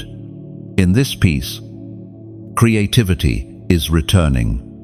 Dreams that once felt impossible are starting to stir again. You'll notice new ideas, fresh vision, and opportunities that align perfectly with your healed self. That's how God works. He gives gifts back when you're ready to hold them with clean hands. This stage of your life will not require striving, it will require flow. You don't need to chase. What belongs to you will come drawn, not by effort, but by energy. The peace you carry is magnetic.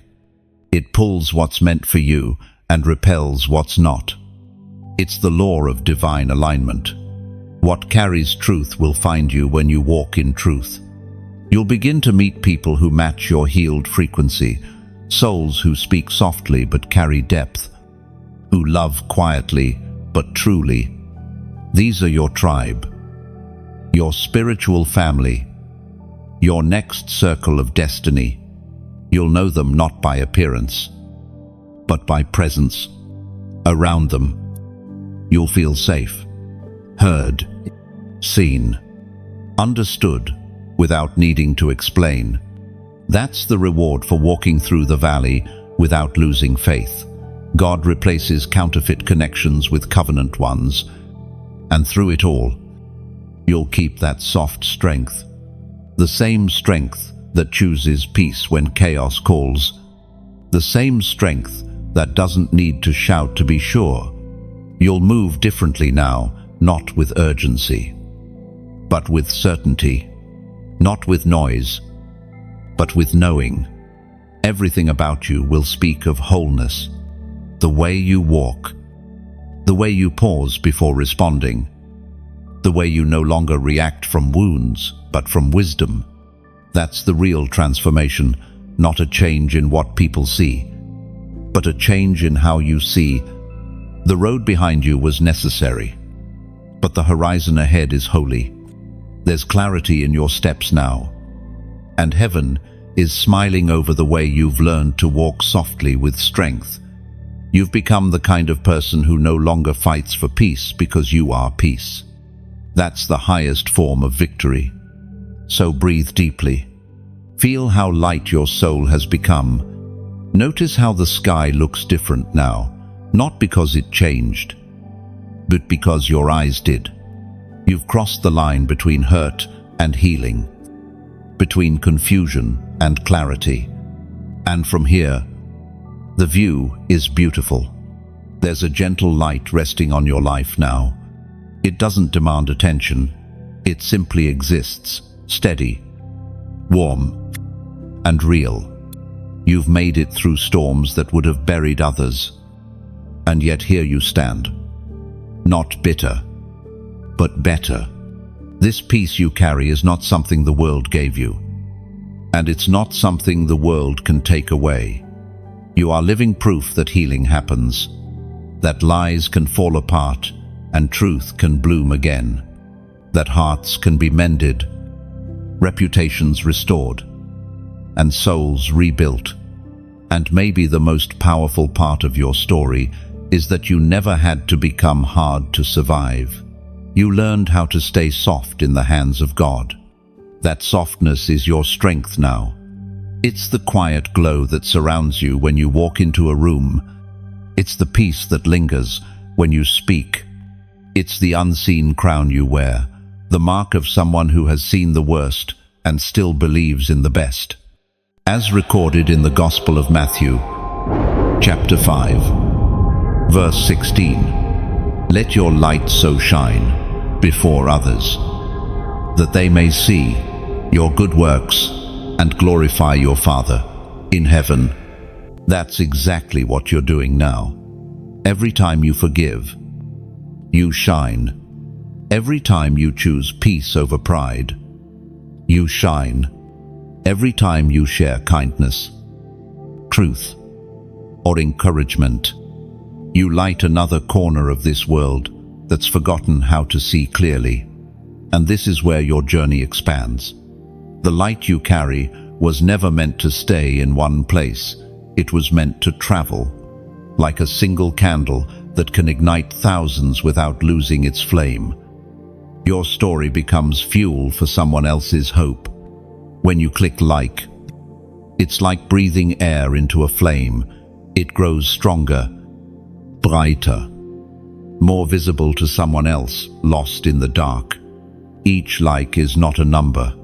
It's a signal, a silent echo that says, "I understand. I've been there. I believe too." Now, when you share, imagine yourself standing on a hill at night, holding a lantern high. Your share is not just a post, it's a beacon. Somewhere, a soul is scrolling through the noise of the world, desperate for truth, and your share becomes the light that finds them in that fog. And if you've felt seen here, if the words you've read have reminded you that your journey matters, then subscribe.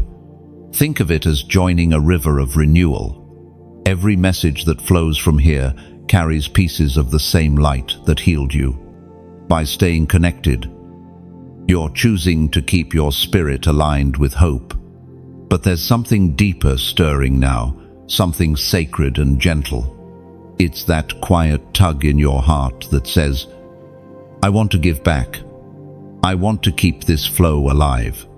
That's the sound of gratitude turning into generosity when you don it. You're not giving to a screen, you're giving into a stream of light that keeps flowing long after your act is done. It's like planting a small seed in soil you may never walk upon. But one day, someone you'll never meet will sit beneath the tree that grew from your seed and find rest. Every seed of generosity becomes part of the story God is writing through this space. It becomes the oil that keeps lamps burning, the water that keeps rivers running, the bread that keeps others fed with hope. Your giving isn't an obligation, it's a reflection of what God has already done for you.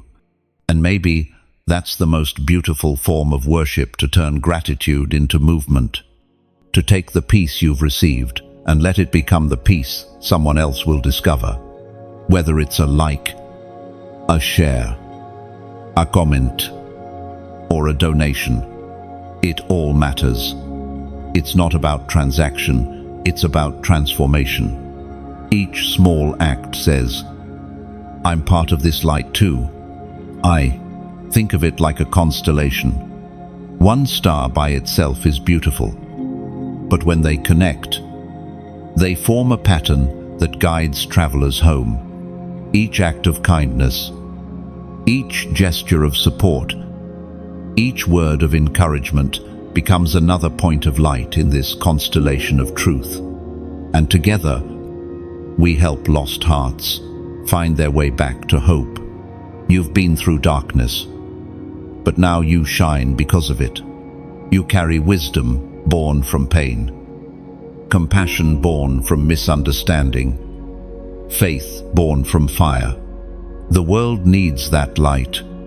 There are souls still sitting in the silence you once knew, waiting for a voice like yours to remind them that healing is possible.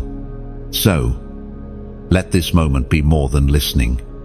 Let it become living. Let it become giving. Let your gratitude move in whatever way feels right, quiet or bold, simple or deep. You're not pressured, you're invited. You're not paying for light, you're passing it forward. If this message reflected something real in your heart, share so someone else can find the peace you found here. Subscribe to stay connected to the stream that keeps speaking life. And if your heart feels led, donate, not out of duty, but as a quiet offering of thanks, a seed sown in love. You're not just a listener, you're a carrier of the light now. Every act you make, small or large, extends the reach of truth into places unseen. That's what makes this movement sacred. It's built not on demand, but en devotion. Let your light shine. Let your gratitude speak. Let your peace multiply. And before you leave this moment, take a breath and let your heart speak. Comment below, I carry the light. And it's not a phrase, it's a promise. A reminder that this message didn't just reach you, it awakened you. When you type it, you're not responding to me, you're answering heaven, saying, I'll keep the fire burning. Simple, honest, yours. Because this right here, right now, is how heaven continues its work through you. Peace changes the way you see everything. It doesn't erase the past, it redeems your vision of it. The same memories that once felt like chains now feel like lessons wrapped in grace. You can look back without pain, because you finally understand that even what hurt you was working for you. You are learning to live from rest instead of reaction. This is the quiet revolution happening inside you. Your spirit is no longer fighting for survival, it's flowing in surrender. You don't chase outcomes anymore, you walk in alignment. You don't beg for signs, you move with the wind of the Spirit. Life feels slower, but richer. You notice beauty in simple things, the way the light falls through your window in the morning, the laughter that returns without reason, the calm in your chest where once there was only tension. These small moments are miracles too. They're evidence that God's restoration is not loud, but lasting. As written in the book of Psalms, chapter 46, verse 10, Be still and know that I am God.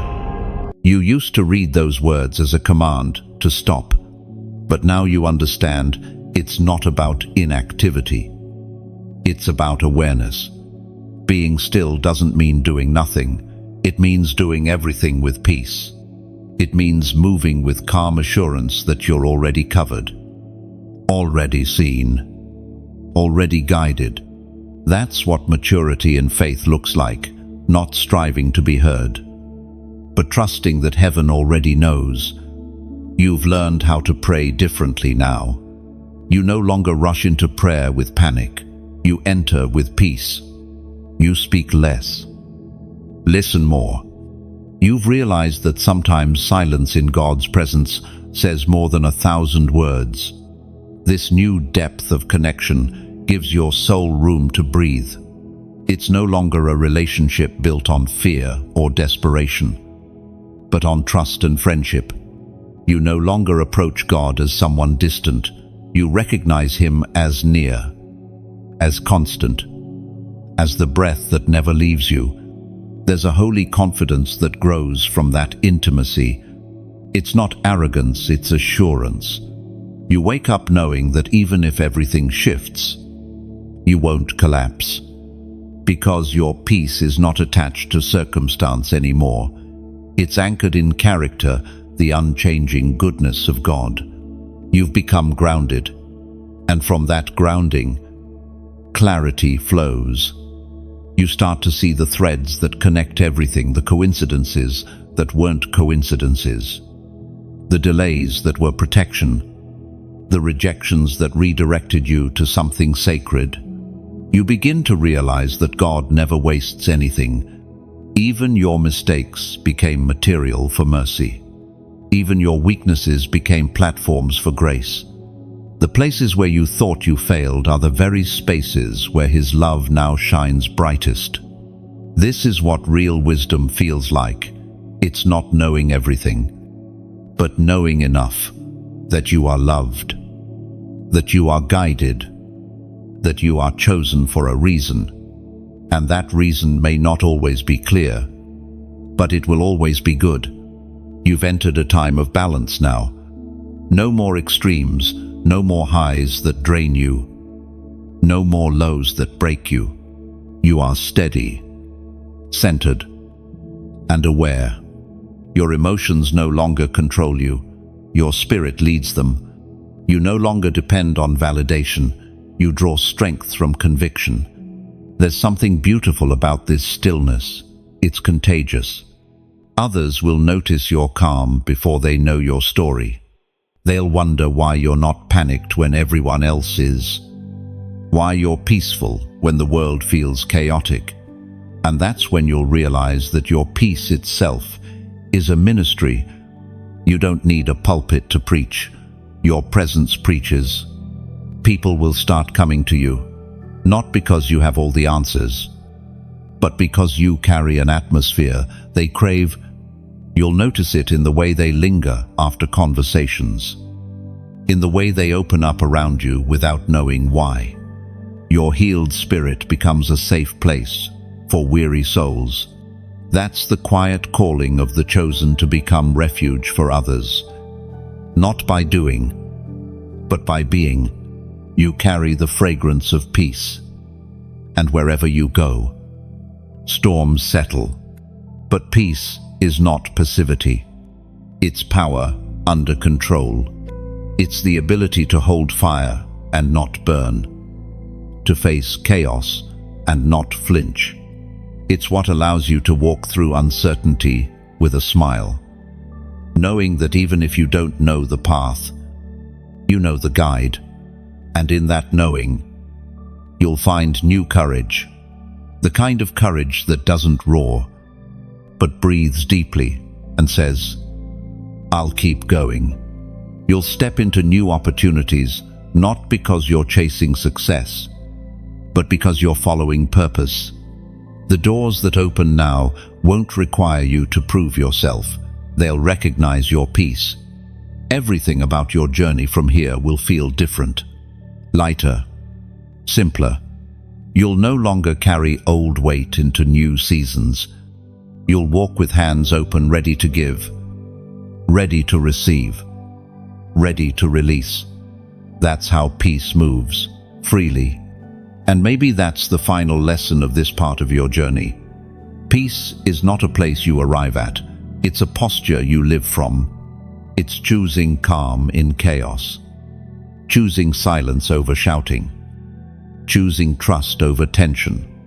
There will still be challenges ahead, but they won't shake you the way they used to. You've learned the art of inner stillness, the kind that says, even if everything changes, won't. Then, so take this calm with you. Carry it into your days, into your work, into your relationships. Let it guide how you speak, how you move, how you respond. Let peace be the rhythm your life dances to from now on. Because this quiet strength, this grounded grace is what divine maturity looks like.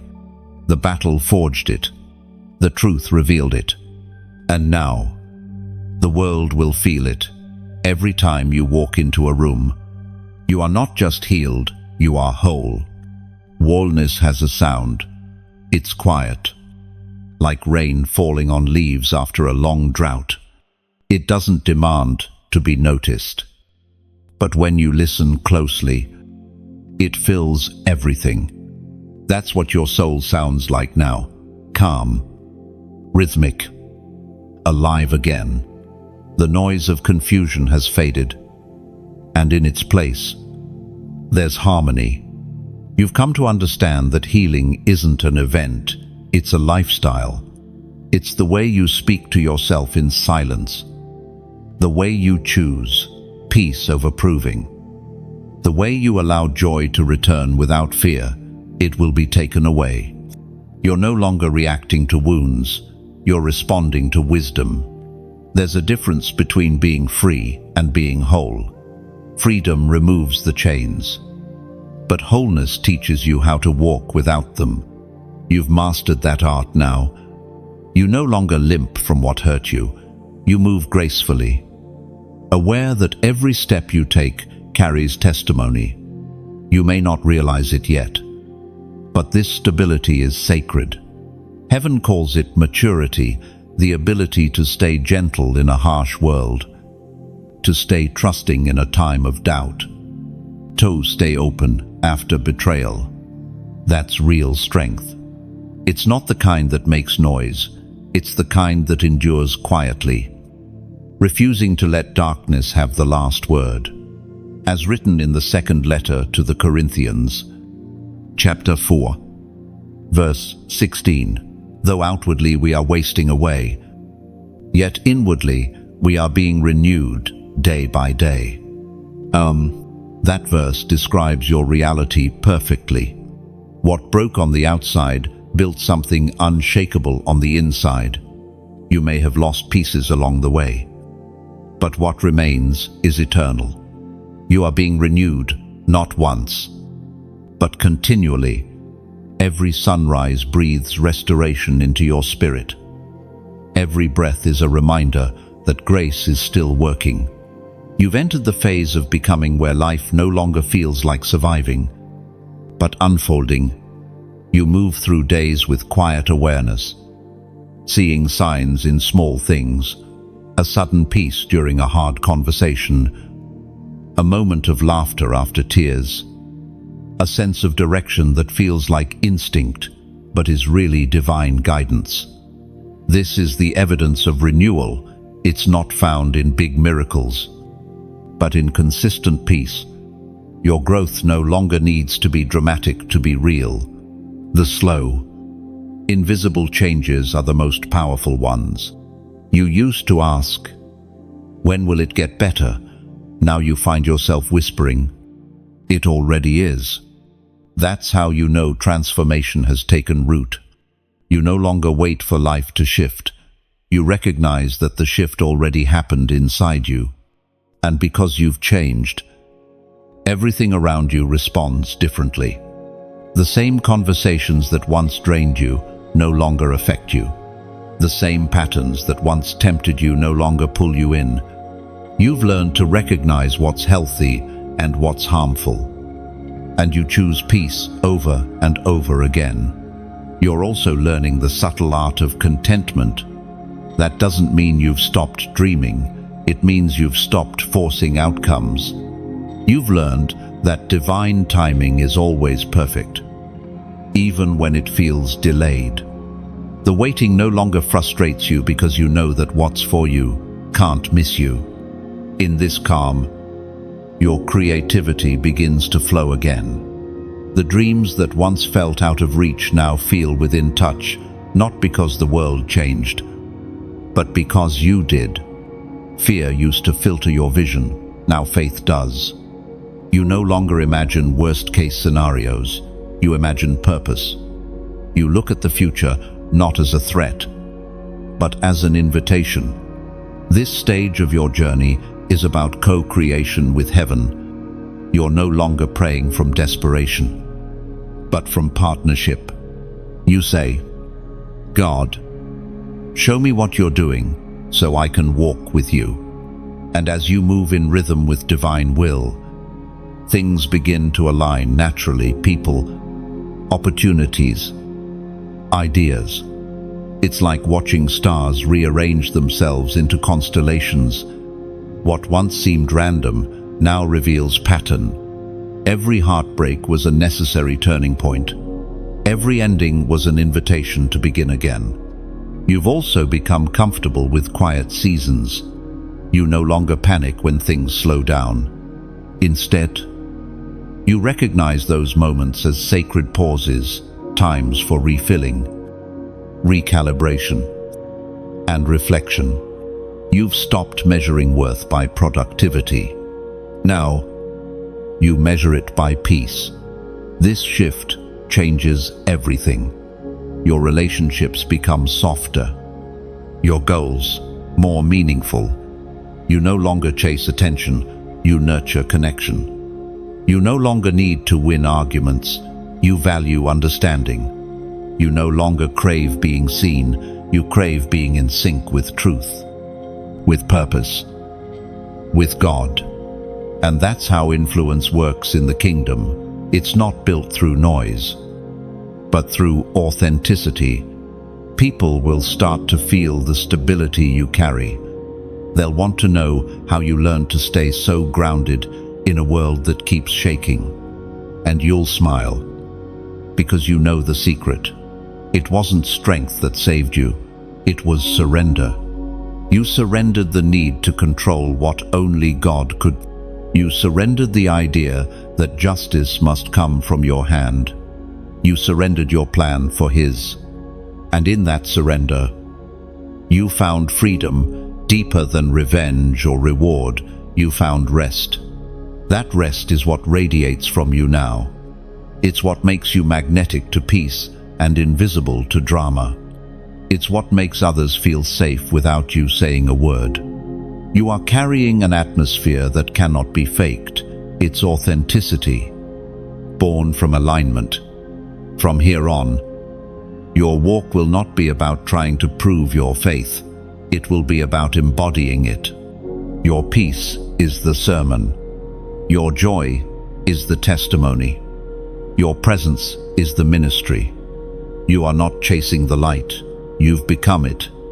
The darkness that once tried to silence you now has no claim. And in your stillness, heaven continues to speak through your actions, through your kindness, through the steady rhythm of a life redeemed. You are the continuation of grace, the echo of endurance, the living reminder that what was meant to break you only built you, and that, chosen one, is what wholeness truly means. You've walked through silence, storms, and stillness, and now, a new season opens before you. It feels lighter, like a doorway that's been waiting for you to notice it. The air around you has changed. The heaviness of accusation, the fog of confusion, the ache of proving all of it has lifted. What remains is clarity. This clarity isn't loud. It's the kind that sits gently in your spirit and whispers, "You know who you are now." And truly, you do. You know what you carry, what you're called to, and what no longer deserves your energy. That's wisdom, the kind that comes only after walking through fire and refusing to become ashes. The world may not notice the transformation right away, but heaven does. The invisible has shifted. You're standing taller in the spirit. Even when you're sitting in silence, every breath you take now is an act of peace, a declaration that what once wounded you no longer defines you. You have become the calm after chaos. The proof that truth doesn't just survive, it resurrects. What you carry now is rare. The stillness of someone who has been to the edge of breaking and found God waiting there. As written in the book of Deuteronomy, chapter 31, verse 8, "The Lord himself goes before you and will be with you. He will never leave you nor forsake you. Do not be afraid. Do not be discouraged." Oh, that verse has been quietly unfolding in your life all along. Every time you thought you were alone, he was there, leading, guiding, waiting for the right moment to show you that the pain had purpose. And now that you're standing in this new light, something deeper is stirring. It's not restlessness, it's readiness. Heaven is preparing to expand what you carry. You're being positioned not for performance, but for purpose. What was hidden will begin to unfold, and the influence that comes won't feel forced. It will feel natural. This is what happens when peace becomes your platform. You don't need to demand attention. Your authenticity will draw it. You won't need to chase opportunity. Your character will attract it. The doors that are about to open are not rewards. They are responsibilities. God has been shaping your heart so that what's next won't destroy what he built within you. You are being trusted with more, not because you fought for it, but because you stayed faithful through the season of less.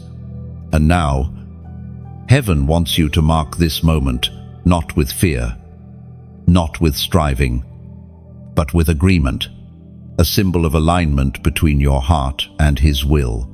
Comment below the number 777. This is not superstition, it's symbolism. 7 has always represented divine completion, spiritual perfection, and rest after victory. 3 sevens mean triple confirmation. The work is finished. The blessing is sealed, and your next step is sanctified. When you type 777, you're saying, "I am ready for what's next. I agree with heaven's timing. I receive peace for the path ahead." No, it's not about typing numbers. It's about declaring alignment.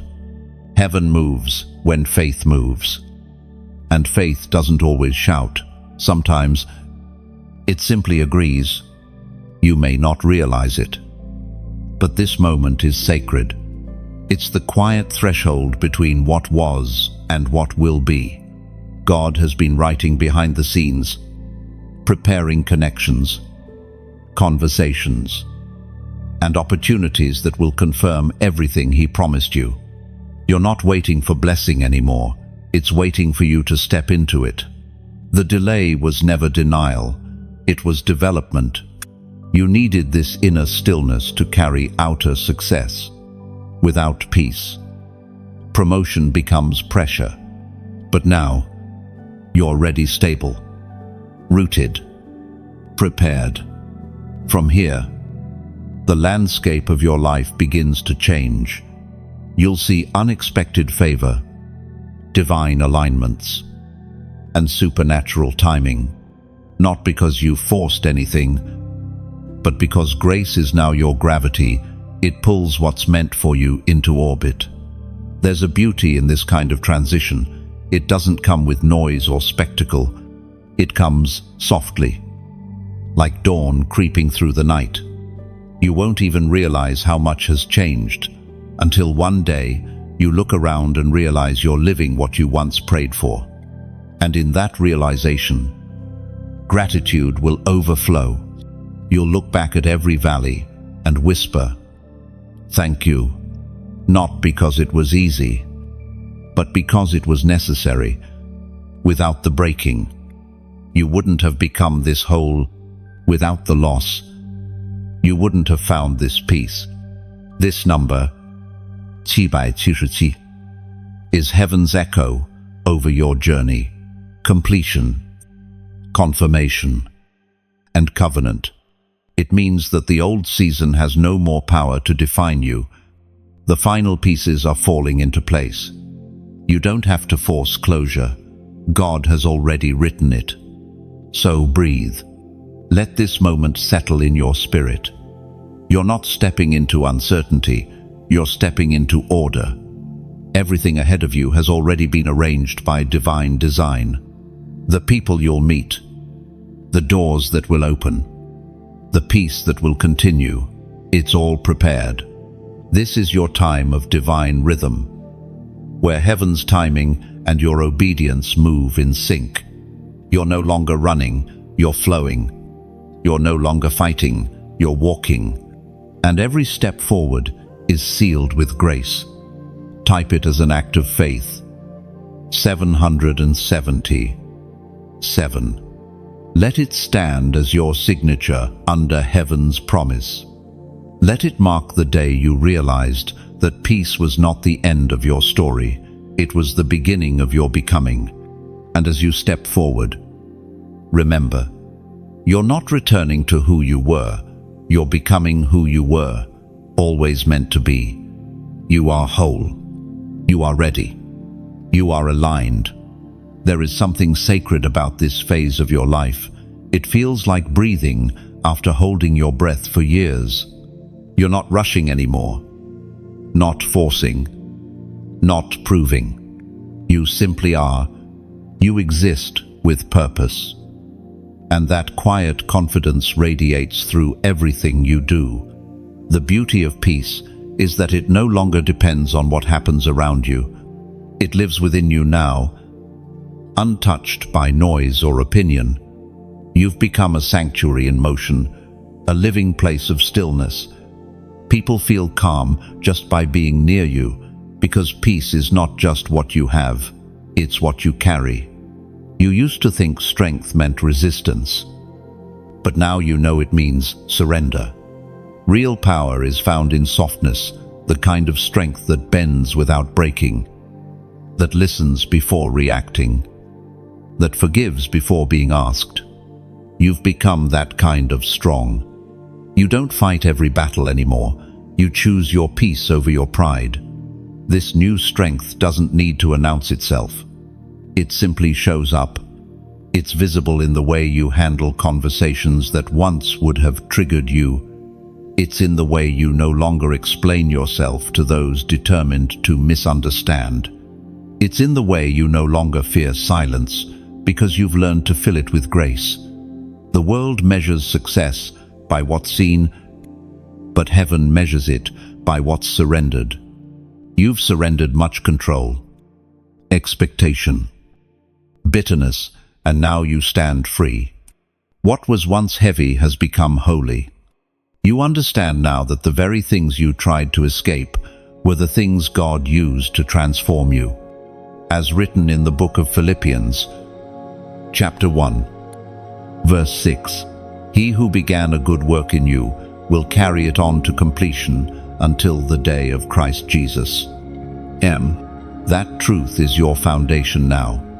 The work in you isn't done, it's ongoing. Each day, you're being refined a little more, strengthened a little deeper, softened a little wiser. You've realized that spiritual growth doesn't mean reaching a finish line, it means walking with God as He continues to shape you into reflection of His heart. This awareness changes the way you live. You no longer chase after moments, you cherish them. You don't hurry through the process, you honor it. You've stopped trying to get somewhere fast because you finally trust that you are already exactly where you're meant to be. And in this trust, peace flourishes. Your days begin to feel like prayers, not because you're constantly speaking to heaven, but because everything you do flows from awareness of divine presence. Washing dishes, walking in silence, smiling at a stranger, All of it becomes worship when it's done in peace. That's what it means to live an awakened life, to see God in the ordinary, to find beauty in what others overlook, to feel grace in the smallest details. You've reached a place where you no longer need miracles to prove His nearness. Your breath is proof enough. You've also learned to love differently now, not from emptiness, but from overflow. You no longer give love hoping it will fix others. You give because you're full.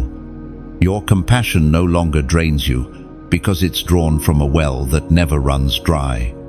You understand that love is not about control, it's about freedom. And because of that, you attract different people.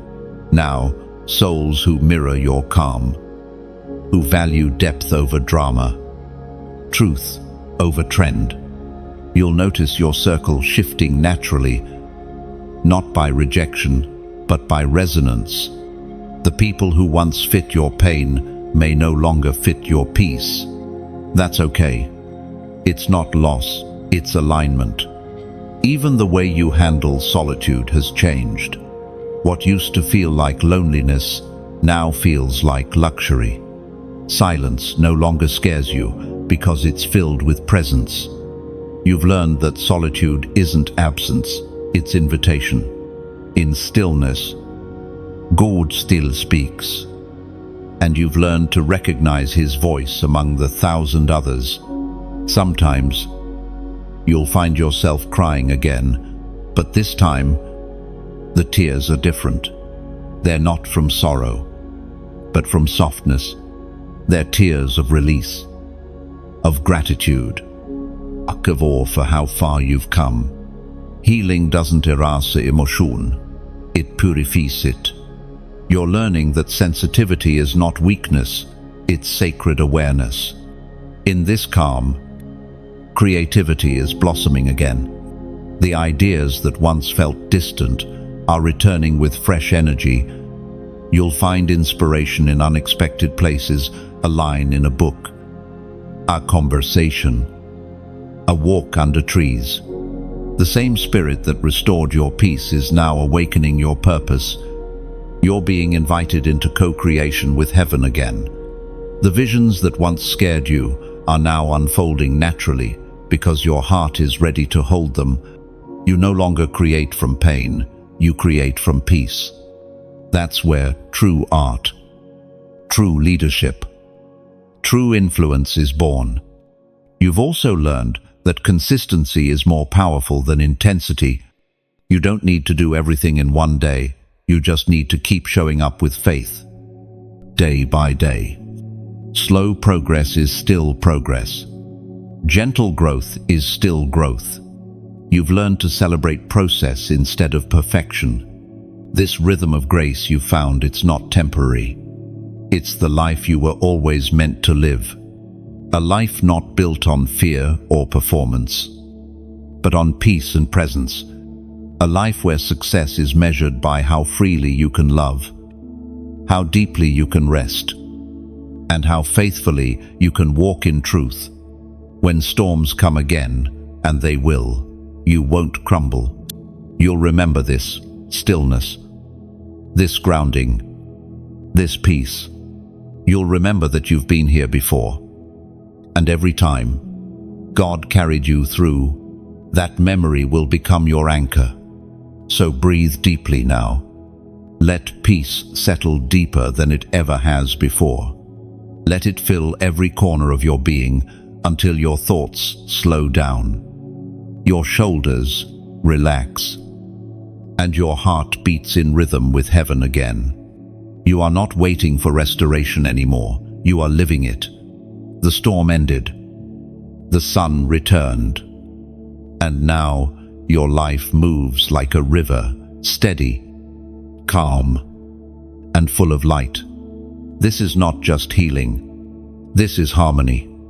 You've reached a sacred threshold in your journey, the place where peace turns into purpose. The storms have passed. The noise has faded. And what remains is clarity, strong and steady. You're beginning to understand that everything you endured wasn't meant to end you, it was meant to reveal you. You no longer walk with the energy of survival, you move with the grace of someone who has been chosen to carry light. This is what divine transformation looks like: quiet confidence, gentle power, unshakable faith. You no longer beg heaven for signs because you've learned to read them in the rhythm of your own heartbeat. Every breath you take now is part of a bigger symphony. Every step, every word, every moment of peace, it all matters. You are no longer just living, you are becoming the message, as declared in the book of Proverbs, chapter 11, verse 25. A generous person will prosper. Whoever refreshes others will be refreshed. That's not just a statement about giving, it's a truth about flow. When you pour out love, it circles back. When you extend light, it multiplies. You've learned that real abundance doesn't come from holding on tighter, it comes from releasing freely. There's something extraordinary about generosity. It's not about money, it's about movement. Every act of kindness, every encouraging word, every small moment of compassion becomes a ripple in the river of grace. You've been blessed not to hoard the light, but to pass it on. Think of your light as a spark. One tap, one gesture, one heartbeat of connection. It's like striking flint in the dark. The glow may seem small, but together, those sparks become a fire that warms countless hearts who've forgotten what light feels like. When you share, it's as though you're standing at the edge of a canyon, releasing your voice into the vastness.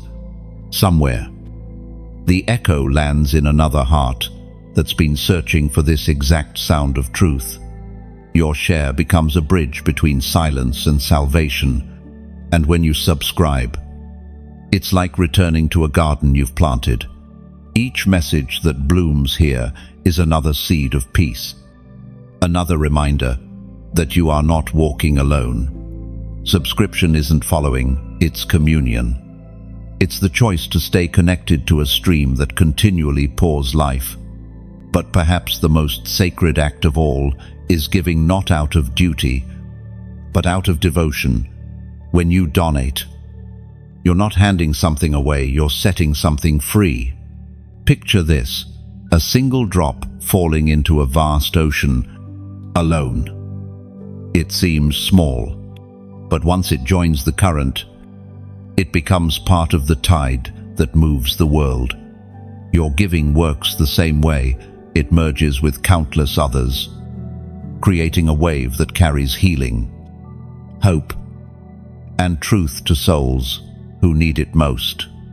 When you give, you're not funding a voice, you're fueling a mission. You're helping this river of messages reach deeper into the valleys of despair, to the screens of the forgotten, to the hearts of the unheard.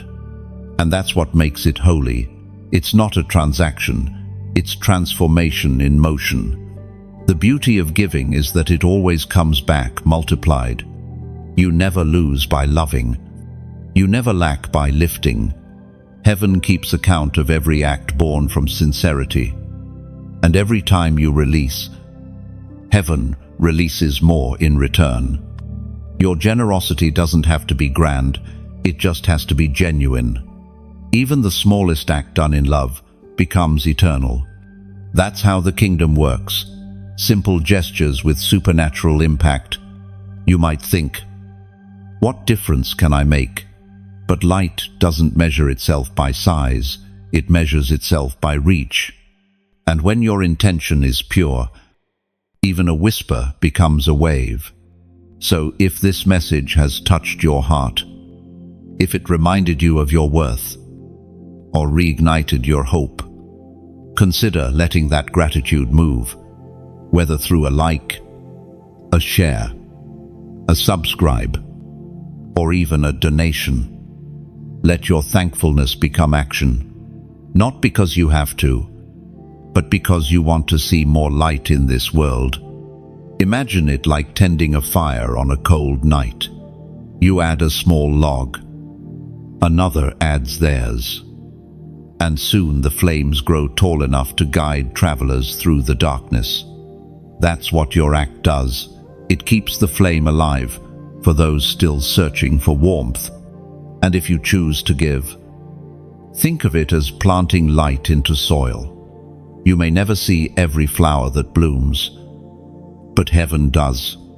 The seeds you sow will grow into healing in places you'll never visit, in hearts you'll never meet.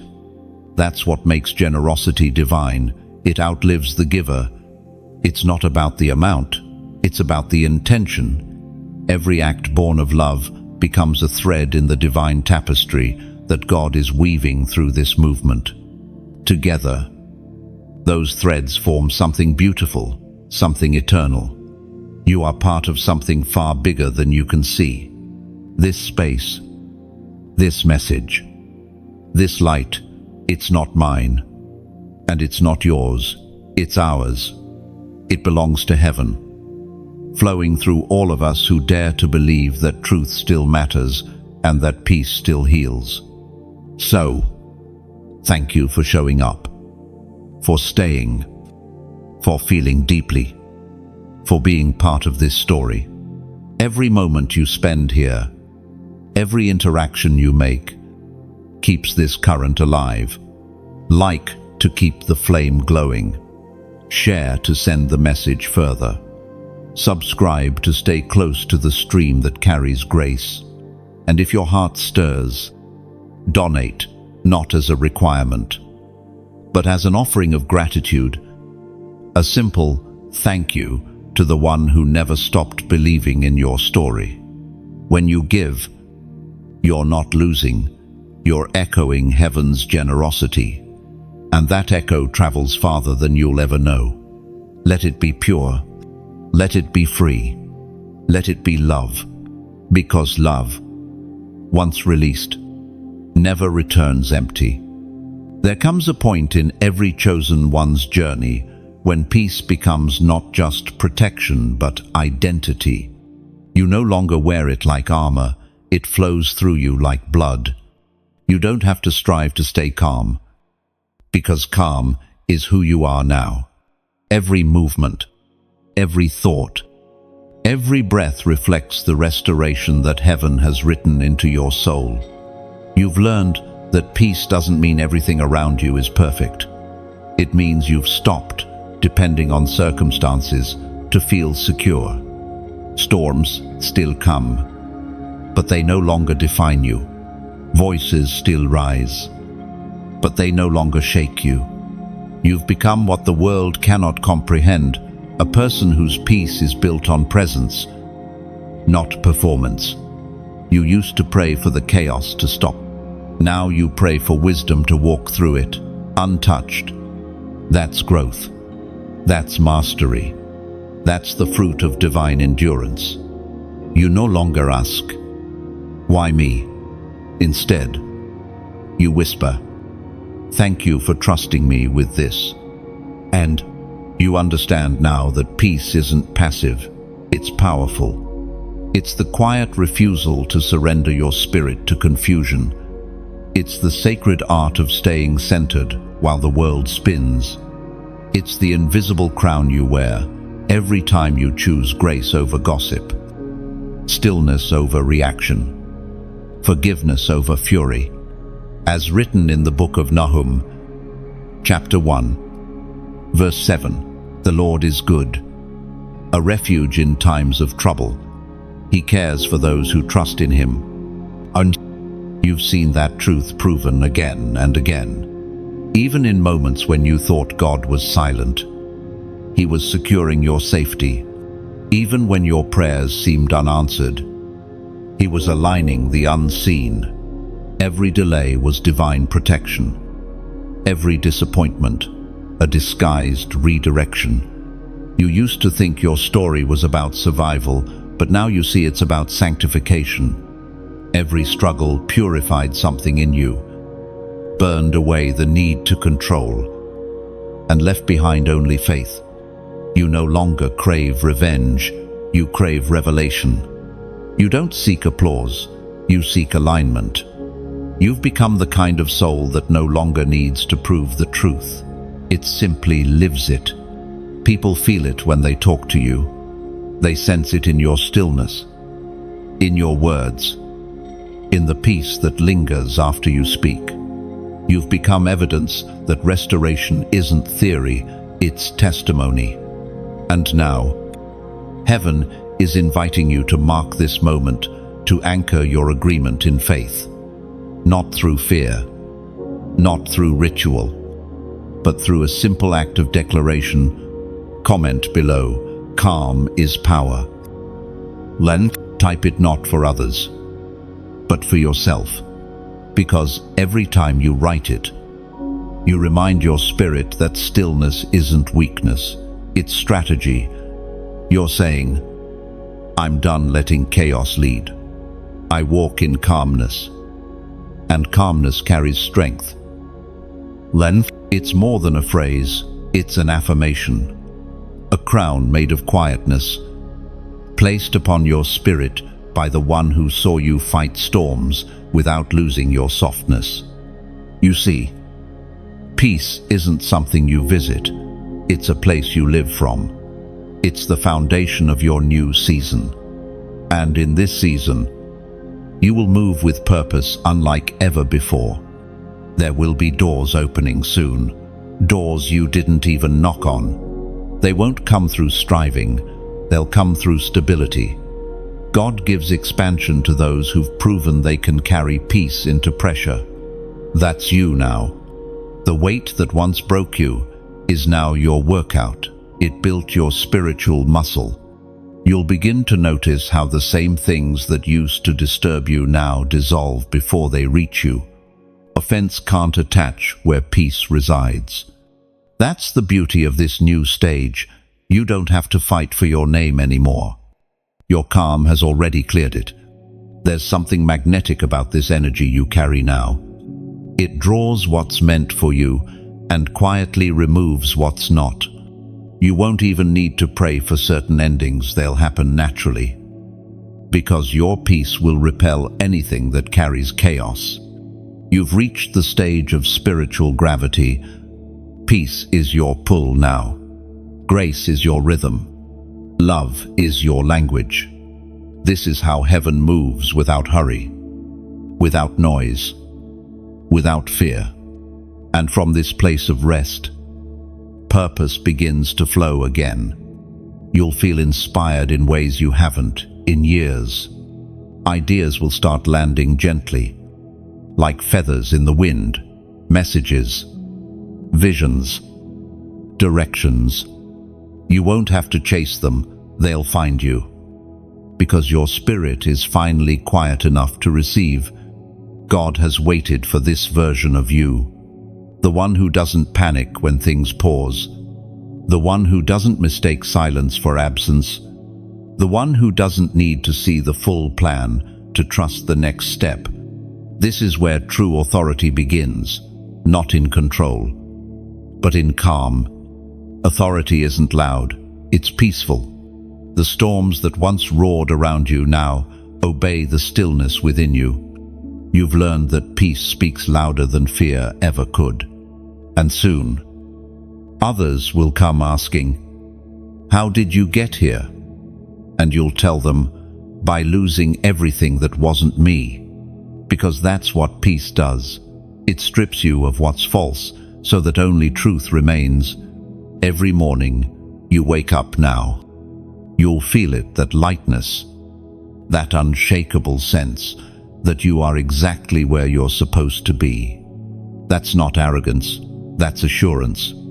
Heaven has already gone before you. You are walking in steps that were written long before the lies, long before the pain. So keep breathing, keep believing, keep guarding your peace like the treasure it is. Don't let the small things pull you back into what you've already outgrown. You are no longer surviving storms, you are commanding them to be still. And when the winds blow again, remember what you've learned. They can touch your environment, but they can't reach your essence. You are built on something eternal now. Type it again as your reminder. Calm is power. Let it echo quietly inside you until it becomes more than words, until it becomes the way you live. You are not waiting for peace anymore. You are peace. And peace has become your power. Wholeness doesn't come in a single moment. It unfolds slowly, like morning light creeping across a quiet room. You wake up one day and realize that what used to hurt no longer has a hold on you. The thoughts that once triggered panic now pass through you like soft wind. The memories that used to sting now feel distant, like echoes from another lifetime. That's how you know healing has taken root. It no longer asks for attention. It simply exists. You've stepped into the kind of peace that isn't dramatic, but deeply steady. It's not about feeling good every day. It's about feeling grounded even when days aren't good. There's a quiet power in that consistency. You've stopped needing constant reassurance because your confidence now comes from connection, not validation. You've learned to live in rhythm with grace, no longer racing ahead, no longer lagging behind. You move with divine timing. You rest when heaven says rest. You rise when heaven says move. That's why life feels smoother now. Not easier, but lighter. The friction has faded because your spirit and your purpose are finally aligned, as recorded in the book of Hebrews, chapter 12, verse 11. No discipline seems pleasant at the time, but painful. Later on, however, it produces a harvest of righteousness and peace for those who have been trained by it. You see it clearly now. The seasons that stretched you were never punishment. They were preparation. The pain was the soil. The tears were the rain. And your faith was the seed. What grew from that combination could not have been born any other way. You are the harvest of your own endurance.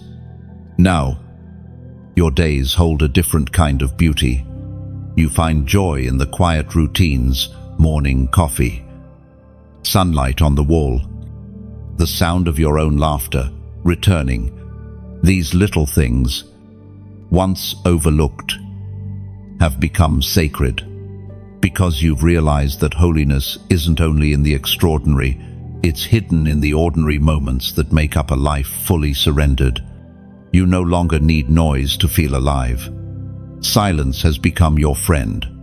It's in the silence that creativity flows, in the stillness that vision clears, in the pauses that God whispers. You've stopped filling every moment with doing. Now you fill it with being. That shift changes everything. You notice people differently. You listen deeper. You forgive faster. You walk slower. You're no longer rushing to arrive. You've already arrived in awareness. Life no longer feels like something you must conquer. It feels like something you get to participate in. There's a profound gentleness to the way you exist now. You used to think strength was about endurance, but now you understand it's about ease. True strength isn't clenching your fists, it's opening your hands. It's trusting that what's meant to stay will stay, and what's meant to leave will go. You don't chase anymore, you flow. Even your prayers sound different now. They're simpler, more sincere. You no longer list what you need, you express gratitude for what already is. You've learned that gratitude is the highest form of faith. It says, I trust that I already have enough. And with that trust, abundance starts to follow. Not always in material ways, but in moments in laughter, connection, peace, purpose. You find yourself surrounded by beauty that money can't buy. You begin to live in a state of quiet overflow. This peace doesn't mean you won't face challenges. It means you'll face them differently. When conflict arises, you'll pause before reacting. When confusion comes, you'll wait before deciding. When disappointment strikes, you'll still bless the moment and believe something greater is forming behind the scenes. That's spiritual maturity, to stay soft in hard places, to stay open in uncertain times, to stay faithful when nothing seems to move. It's no longer about controlling outcomes, it's about maintaining peace through every outcome. And perhaps that's the greatest revelation: you were never meant to control life. You were meant to cooperate with it. You're not the writer of the story. You're the living ink. God holds the pen. Your part is to flow where He draws, to trust where He pauses, to shine where He places you. You've become fluent in faith now. You understand heaven's language: patience, gratitude, forgiveness, stillness. These aren't just virtues, they're vibrations. When you live in them, life responds in kind. You attract what matches your peace, not your pain. You'll notice people returning, some to apologize, some to learn, some to simply feel the calm that you carry. Don't be surprised. That's what healed people do. They silently call others home to wholeness. You won't need to preach. Your presence preaches. You won't need to argue. Your aura already answers. This is what it means to walk in divine rhythm. Your life itself becomes worship. The way you love, the way you serve, the way you pause it all honors God. You're no longer chasing miracles. You're becoming one. Each day from here forward will feel more grounded, more intentional. You'll say no with love and yes with conviction. You'll move slowly but surely, confident in timing rather than anxious for results. You'll trust that if something hasn't arrived yet, it's because the foundation is still being prepared. And when things do come together, and they will, you'll handle them with grace, because you've learned not to idolize the blessing. You've learned to honor the builder. You'll recognize that what matters most was never what you achieved, but what you became while waiting. You are no longer who you were when this began. You've evolved from victim to vessel, from fighter to flow, from fear to faith.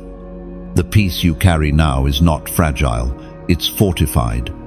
It's been tested and proven. So as you step forward, hold your calm like a lantern. Let it guide you through unknown paths.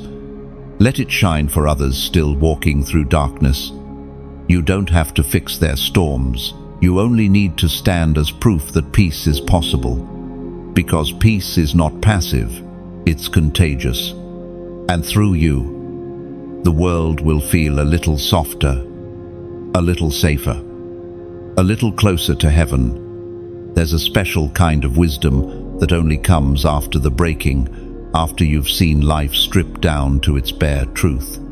You begin to notice things you never saw before, how quiet strength speaks louder than words, how gentleness can disarm anger, how peace can protect more powerfully than walls ever could.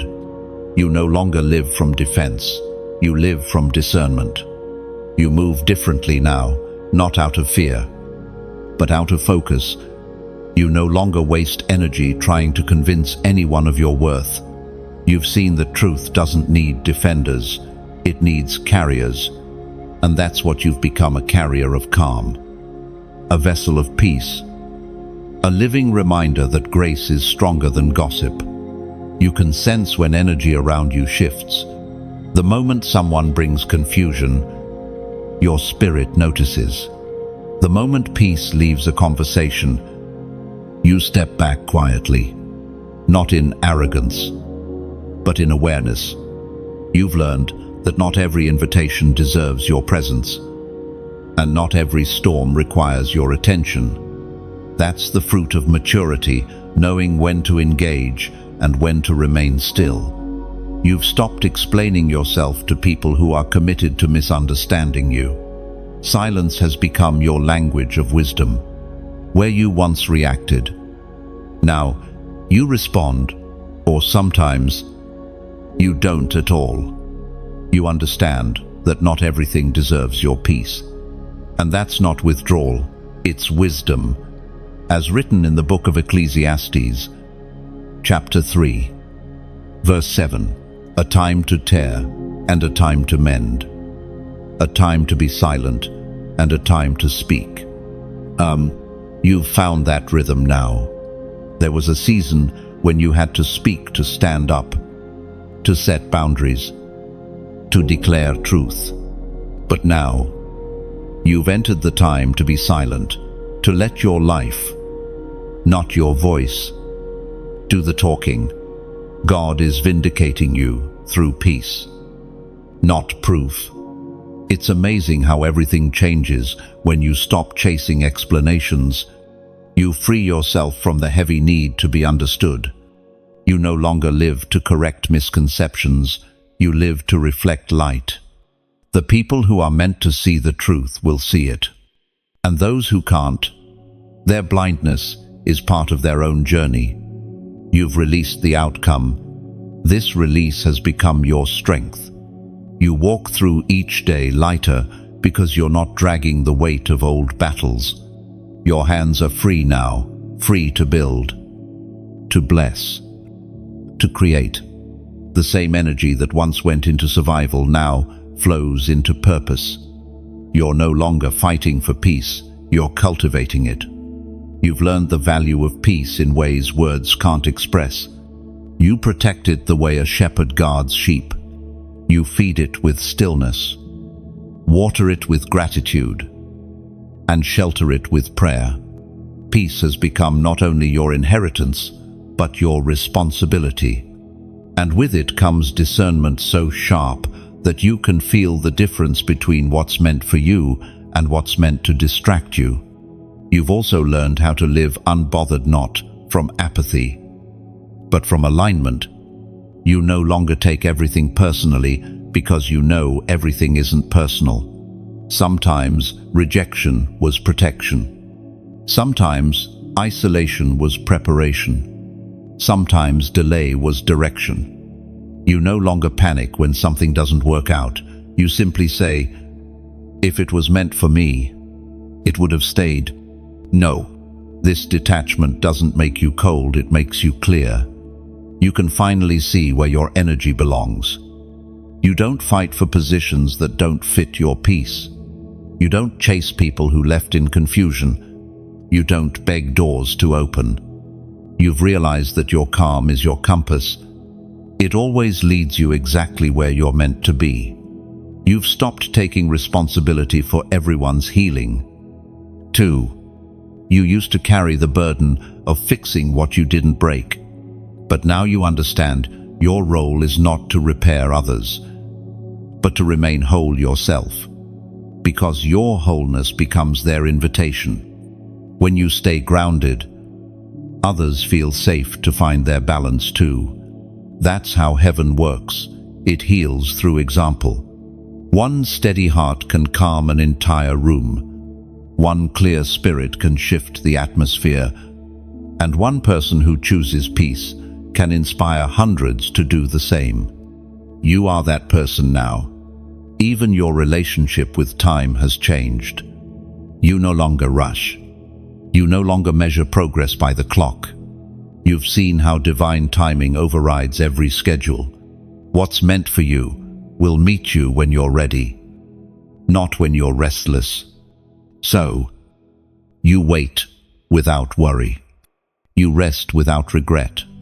You trust without seeing. The stillness within you has become your greatest strength. It's what keeps you stable when the world shakes. What keeps you kind when others are cruel. What keeps you hopeful even when nothing seems certain. You carry that stability like a quiet fire, never flashy, but inextinguishable. And from that fire comes a different kind of power, not the kind that controls, but the kind that commands through presence. You've noticed that peace itself has authority. When you walk into a room, the temperature changes, not because you try to dominate it, but because calm carries weight. That's why you no longer react to chaos, you realign it.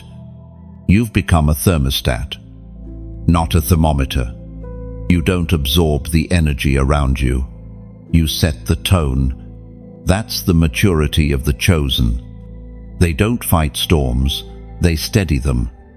From here forward, your influence will not be measured by volume, but by vibration.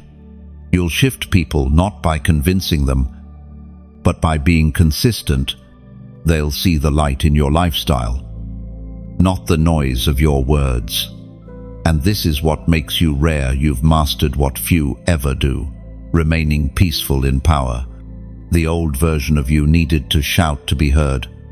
The new you doesn't need to say much at all, because when you carry truth this deeply, silence speaks louder than any sound. You've become a quiet revolution, a reminder that calm is contagious, kindness is strength, and stillness is strategy. The world will try to pull you into its chaos again, but now you know how to stay anchored. You won't go back to who you were before the storm, because peace rebuilt you differently.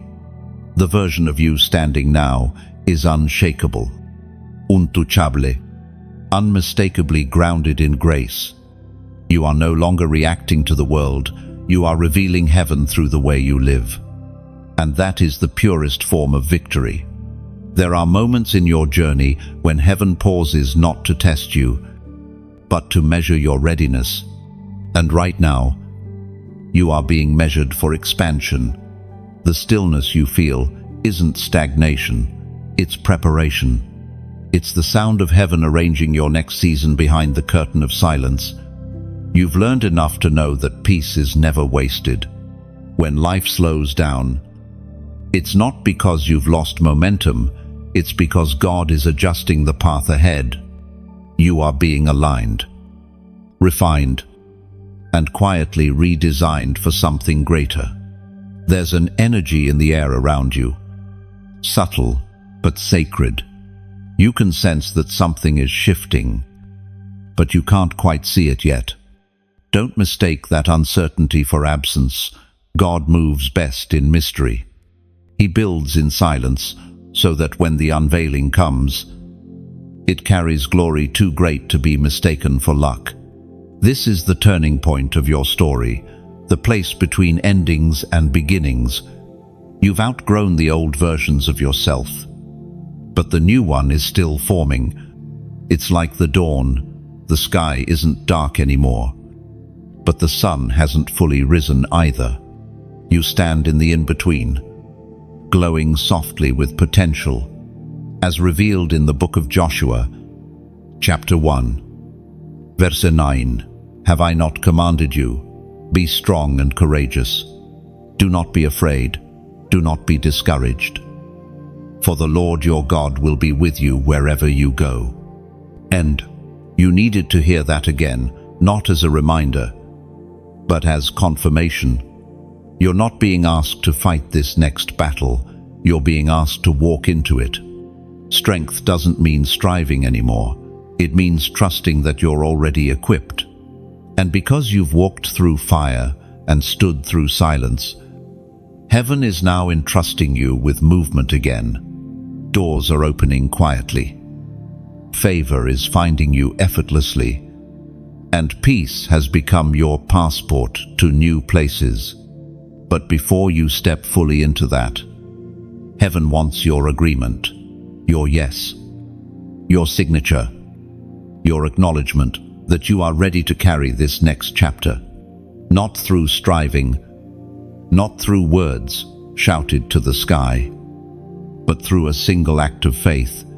Comment below the number 222. This number, 222, carries a message of divine harmony, confirmation, and timing. It means heaven is synchronizing things for your good, even when you can't yet see how the pieces connect. It's a sign that what's meant for you is already aligning itself behind the scenes. When you type 222, you're saying, I trust the process. I believe that peace and purpose are working together for me. I am aligned with divine timing.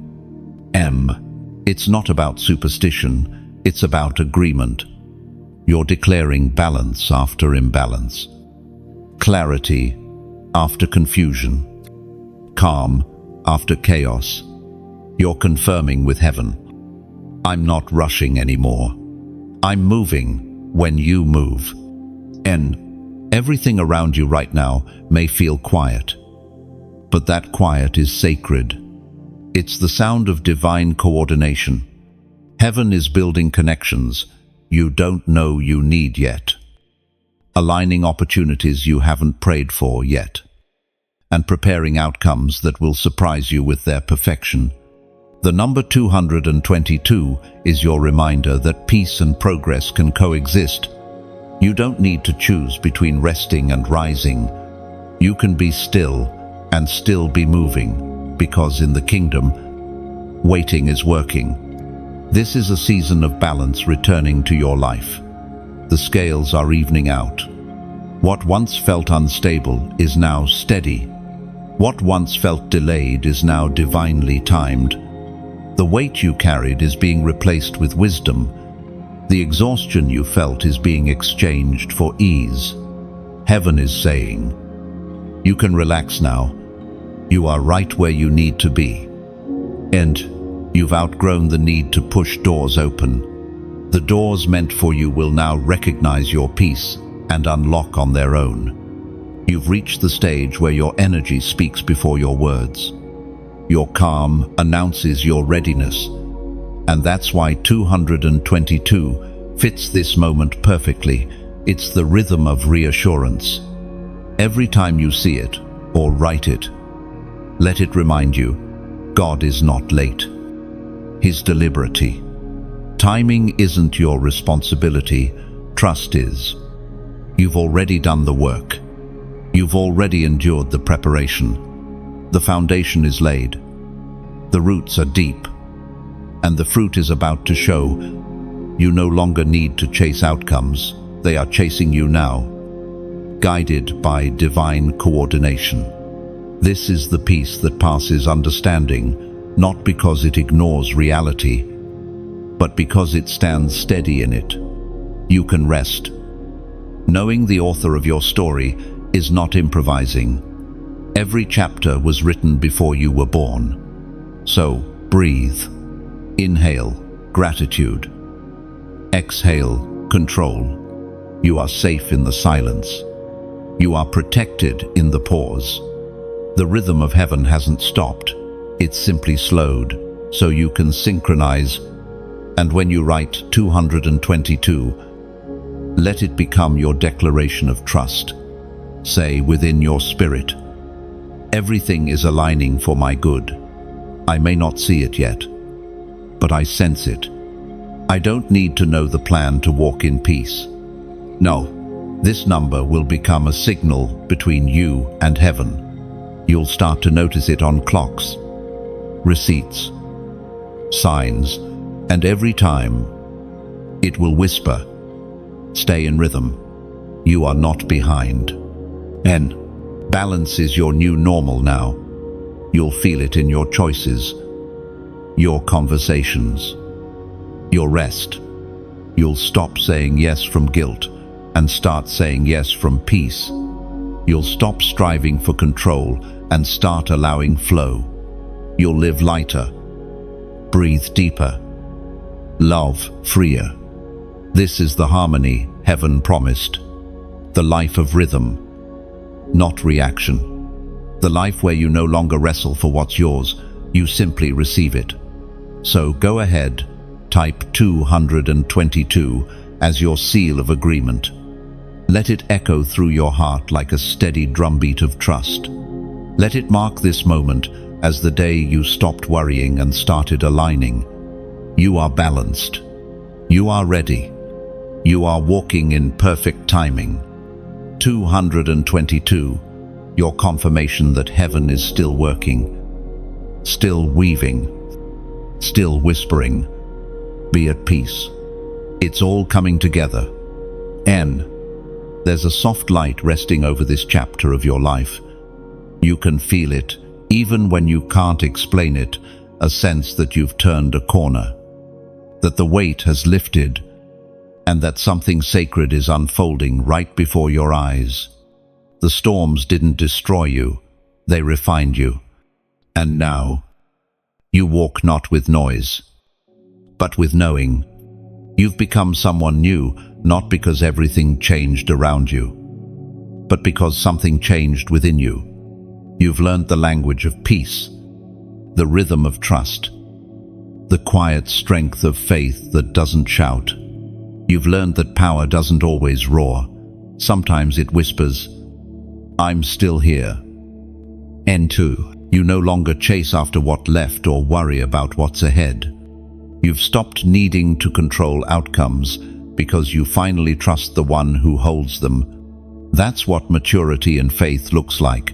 Rest in motion, as declared in the book of Philippians. Chapter 4, verse 19, "And my God will meet all your needs according to the riches of his glory in Christ Jesus." End quote. Those words are more than a promise, they're a pattern. Every time you've lacked, heaven has provided. Every time you've been empty, grace has filled. You've never truly gone without God, simply replaced what you wanted with what you needed. You've reached the point where gratitude flows naturally. You don't have to force it. You wake up thankful, not because everything is perfect, but because peace is present. That's abundance, not measured in possessions, but in perspective, and that abundance flows both ways. You've received so much light, so much truth, so much encouragement through this journey. And now, heaven gently asks you to let that light keep flowing, not by force, but by choice. When you like a message, think of it as lighting a small candle in the temple of truth. Each like is a spark that keeps the flame alive. It's a way of saying, "Yes, this spoke to me. Let it reach someone else too." Oh, when you share. Imagine tossing a message across a river to someone who's drowning in doubt. You never know who might catch it. Your share could be the very word that saves a soul from giving up tonight. It's not about visibility, it's about victory, helping another chosen one. Remember that they are not alone. And when you subscribe, it's like returning to a garden you helped grow. Every time you come back, new seeds of revelation have sprouted. The soil is richer, the air lighter, the water clearer. Subscription is not about following a channel, it's about tending a sanctuary, a place where your spirit can keep finding nourishment. But perhaps the most sacred act of all is giving, not because you have to, but because you can. When you donate, it's not a transaction, it's participation. It's joining hands with heaven in keeping this message alive. Not for numbers or fame, but for souls. It's saying, "I've been touched by this light. Let me help it shine a little farther." End of. Imagine you're giving like a drop of oil poured into a lamp. You may think it's small, but when joined with others, it becomes the flame that keeps burning through the night. Someone, somewhere, will hear a message tomorrow, because of the oil you chose to pour today. That's the mystery of generosity. It multiplies silently. You give once, but the ripple keeps moving. It travels through time, through hearts, through moments you'll never witness, but heaven will. And let's be clear, this isn't about pressure. It's not about earning blessings or proving devotion. It's about partnership with purpose. You give not to get, but because you've already received. You give not out of obligation, but out of overflow. If this message has brought you comfort, strength, or peace, then you already know its worth. Supporting it simply means saying, I want others to feel what I've felt. Oh, maybe you've been through a season where light felt distant. You know what it's like to need a word, a reminder, a sign, and then out of nowhere it found you. Now, through your act of kindness, you can become that sign for someone else. That's how the kingdom circulates. What you release returns not always in the same form, but always in the same spirit. It might come back as peace in your home, joy in your children, clarity in your mind, or provision in your need. Heaven never forgets a giver. Each like, each share, each donation becomes part of a divine network, threads of light connecting souls across screens and seasons.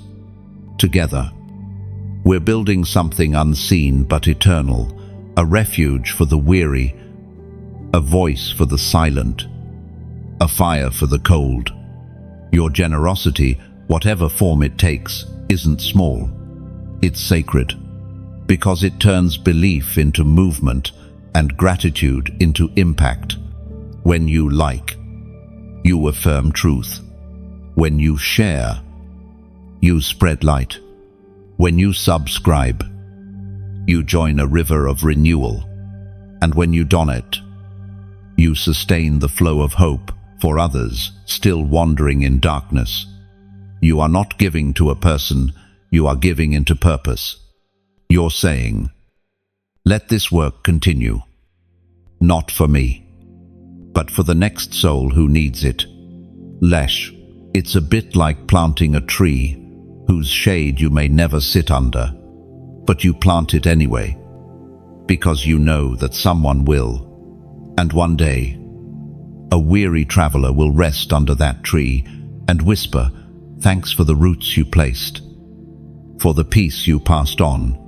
You see, that's what love does. It gives quietly, expecting nothing, trusting everything.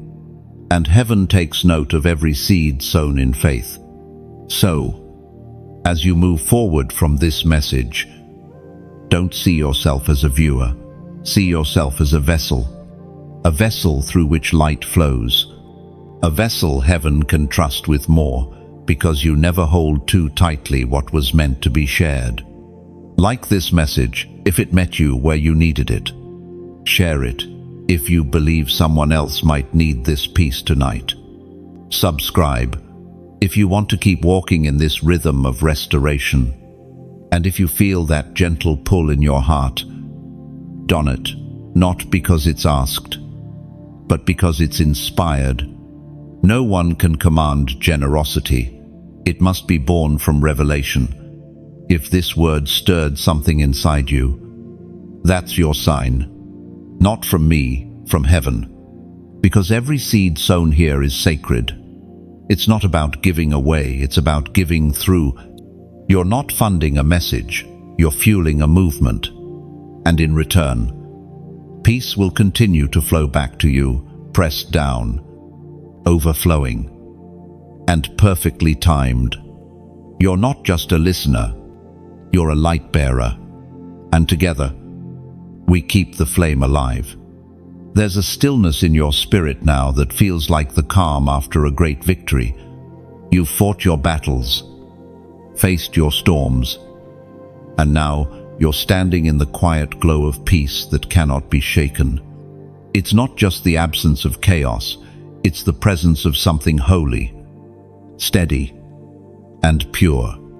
You've been refined by fire and molded by grace, and what remains is strength covered in serenity.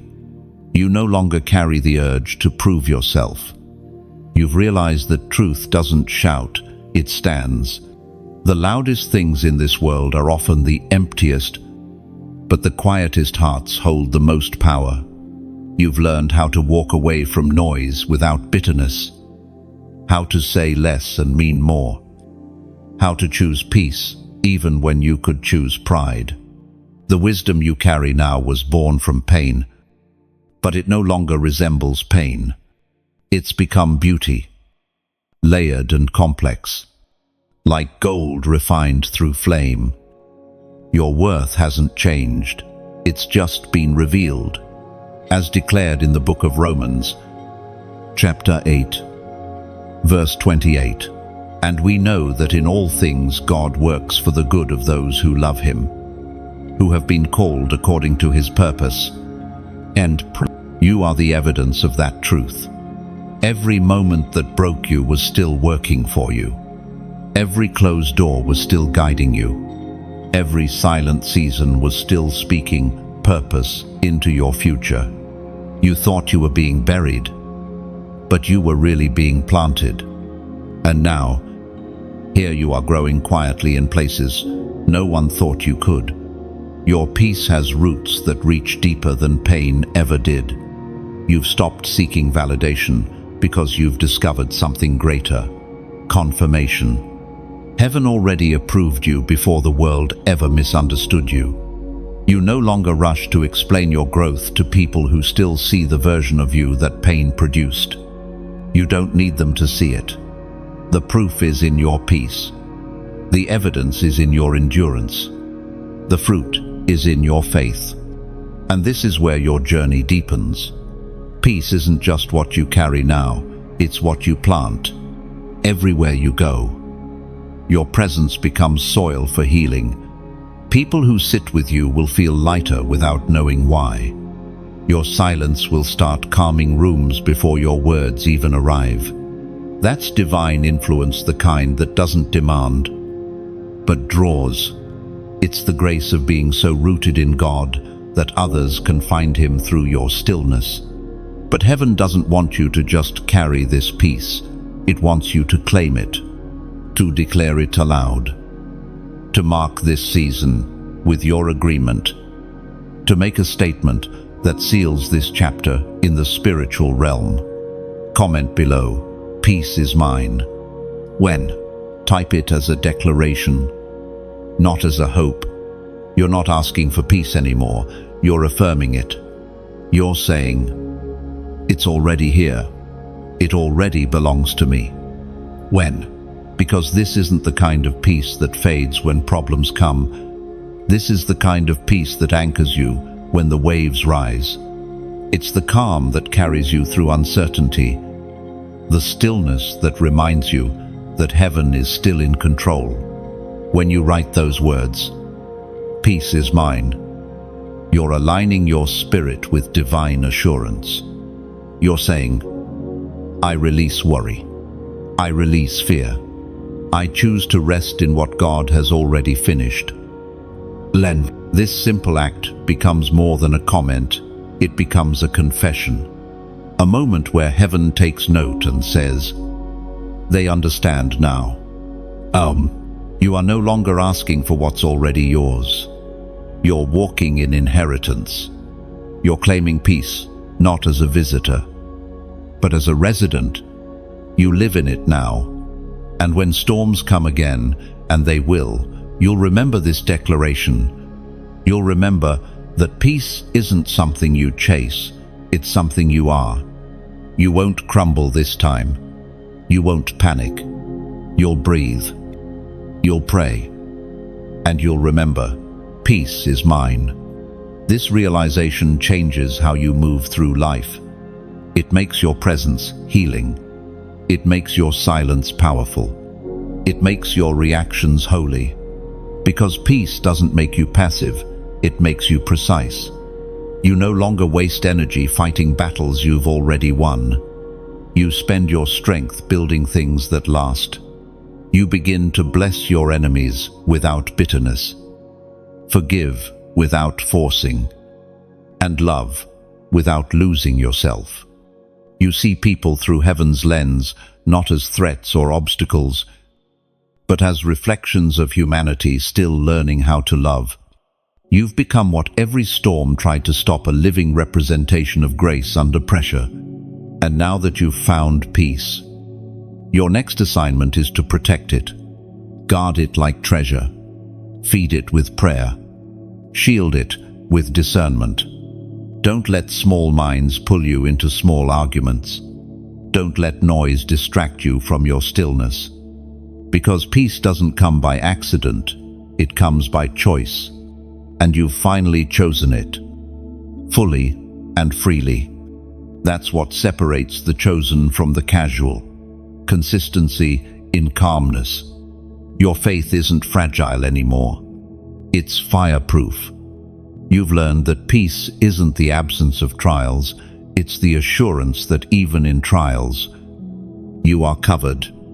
You don't fear uncertainty anymore, because you've seen how God works through what doesn't make sense. You trust that if He brought you this far, He won't leave you halfway. So breathe deeper. Walk slower. Smile softer. You've stepped into a rhythm that hell can't interrupt. This is divine stillness, the kind that terrifies darkness, because it means you've mastered your emotions and surrendered your control. You no longer fight for clarity, you live from it. You no longer demand proof, you embody it. You no longer run from storms, you walk through them like one who knows who commands the wind. Write it again. And this time, let it sink deeper. Peace is mine.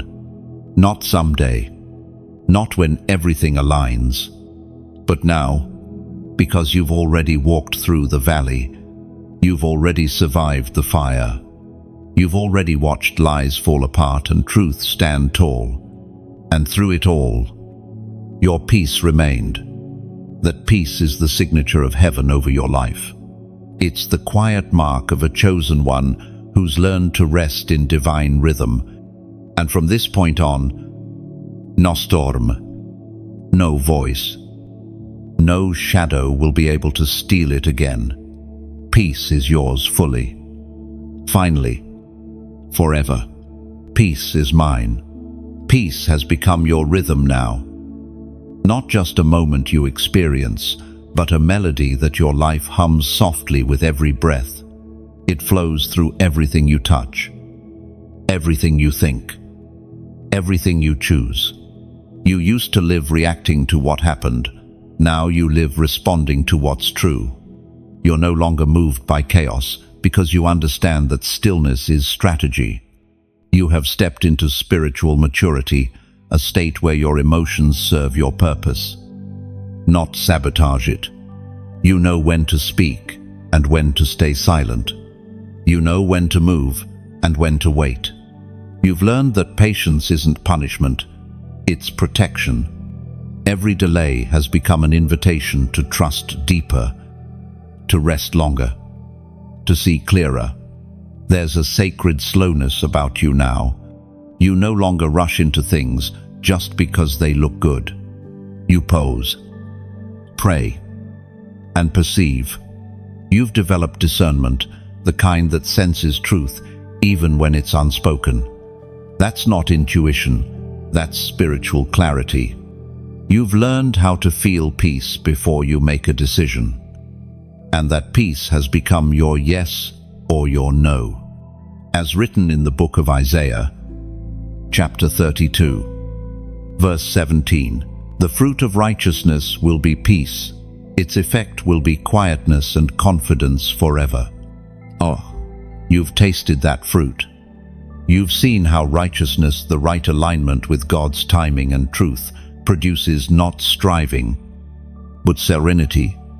You've learned that confidence isn't loud, it's calm, You don't need to announce that you're chosen. The evidence is in your endurance. You've reached the point where you can look back at your past without pain. You no longer feel shame in remembering who you were. You see now that every version of you served a purpose. Each one walked a step that brought you here. The broken you built empathy. The fighting you built strength. The waiting you built wisdom. And now, you've become whole, not because everything's perfect, but because you no longer need it to be. You've learned to dance with imperfection, to find grace in the gaps, to live fully even while the picture is still unfinished. That's peace, not absence of flaws, but presence of faith. You carry that peace into your relationships now. You don't cling or control. You connect. You don't need constant reassurance because you've become your own reminder. You've stopped expecting people to heal the wounds they didn't cause. Instead, you let grace fill the places where others couldn't reach. The way you love now is softer but stronger. You listen more than you lecture. You give without keeping score. You forgive without fanfare. You understand that everyone is walking their own invisible battle, and that love is more powerful when it's patient. You've stopped forcing alignment. You've accepted that not everyone who starts with you will finish with you, and that's okay. Growth naturally changes circles. You no longer see it as loss, but as transition. You've realized that endings are often heaven's way of clearing space for better beginnings. Even your prayers have changed. You no longer pray out of fear, you pray from friendship. You talk to God as someone who knows Him, not just about Him. You've learned that prayer isn't about getting what you want, it's about becoming who you're meant to be. And the more you pray, the quieter you become. Not because you have less to say, but because you trust more deeply. You know that silence doesn't mean distance, it often means closeness. When heaven is quiet, it's because it's busy completing what you've already prayed for. You've started to see peace as your inheritance, not your reward. It's not something you earn, it's something you receive by staying aligned. Every day that you wake up and choose calm over chaos, you're honoring that inheritance. You're showing heaven that you understand what it means to be a steward of serenity. You no longer chase blessings, blessings now find you. They follow you because peace attracts provision. When your heart is steady, your hands are ready to receive. You've discovered that favor doesn't chase noise, it settles where there's stillness. This is the flow you were created for: quiet confidence, unhurried obedience, effortless grace. You don't have to push doors anymore. You walk through the ones that open naturally. You don't have to argue with people about your calling. Your peace proves it. You don't have to justify your timing. Divine order defends it. From this place, life begins to feel lighter. You notice the beauty in small things. Again, the taste of morning air, the sound of laughter, the feeling of sunlight on your skin. These aren't distractions, they're confirmations. Signs that peace has moved from your mind into your bones. You are no longer surviving your story, you're shaping it. You're co-writing it with the Creator. And the pen in your hand isn't made of pressure anymore, it's made of purpose. Every chapter you live now carries calm as its signature. You've learned that peace is not passive, it's power. It's what allows you to hold authority without arrogance, to carry influence without losing innocence, to walk through noise without losing your note. You've become a melody heaven hums through. The battles that once drained you now remind you how far you've come. You no longer resent them, you revere them, because without them, you wouldn't have found this stillness, this confidence, this clarity. You've finally understood that the goal was never to escape the storm, it was to learn to stand in it, unmoved.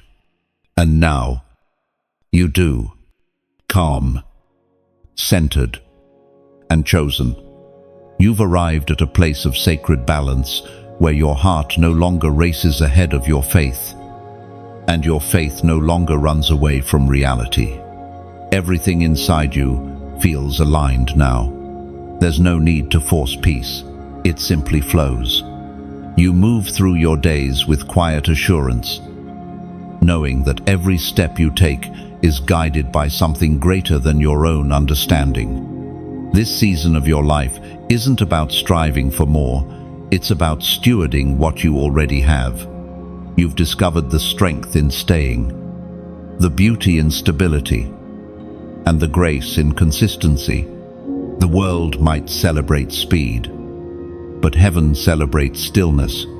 And you've mastered that rhythm, the pace of patience.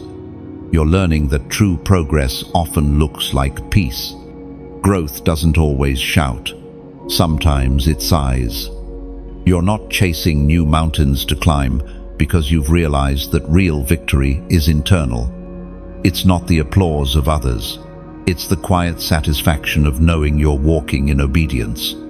As written in the book of Psalms, chapter 125, verse 1, "Those who trust in the Lord are like Mount Zion, which cannot be shaken, but endures forever." Oh, that's you now, unshakable. The things that used to break you don't even move you anymore. The storms that once filled you with fear now only remind you of how anchored you've become. You've learned that trusting God doesn't mean you won't feel the wind. It means the wind can't uproot you. Every season before this one was building this foundation. Every heartbreak taught you to love wiser. Every disappointment taught you to hope deeper. Every loss taught you what was truly worth keeping. You've been pruned, not punished, shaped, not shattered. You've become comfortable with silence because you finally understand that God speaks through stillness too. You don't need constant signs or confirmations anymore. Peace itself is your confirmation. You no longer wait for proof to believe. Your belief is the proof. This kind of maturity cannot be rushed. It's the result of surrender, the fruit of trust, the evidence of faith that stayed standing after the fire.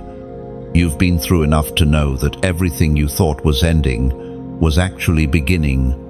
God never subtracts without the intention to multiply later. You walk lighter now because you carry less that isn't yours.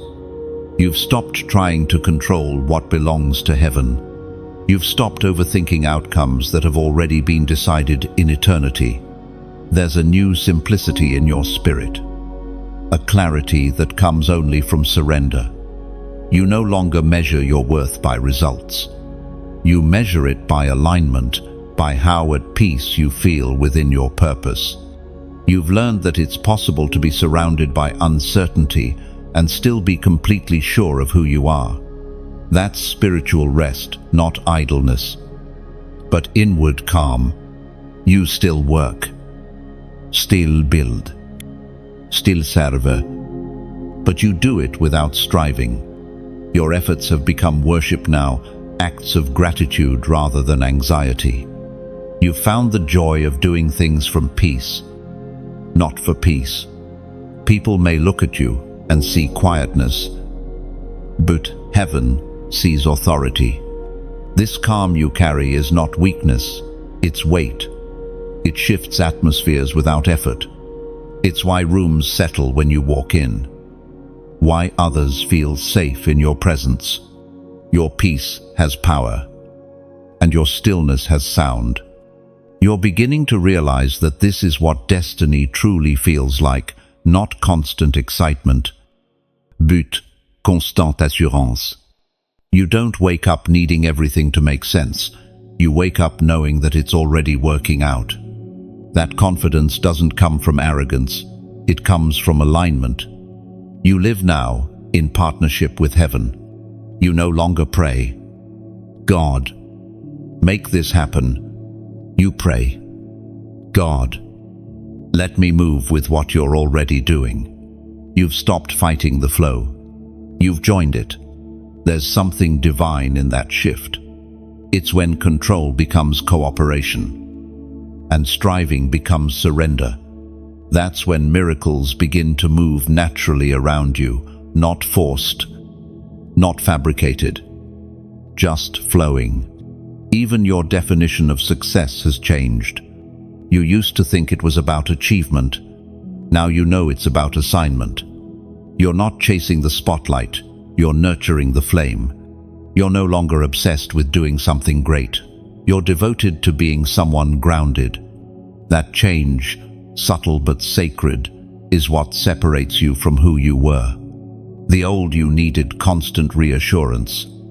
The new you only needs remembrance. You remind yourself daily that if peace brought you here, peace will keep you here. This is your steady season.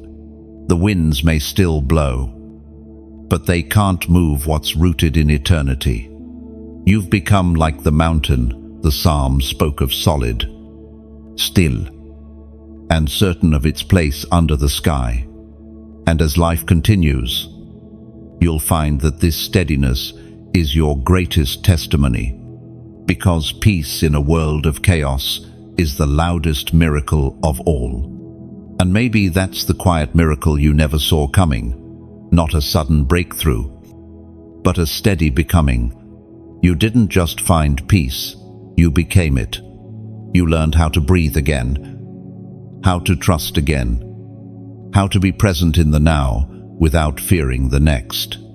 The world didn't need a louder version of you. It needed this calm, grounded, radiant one. In this stillness, your discernment grows sharper.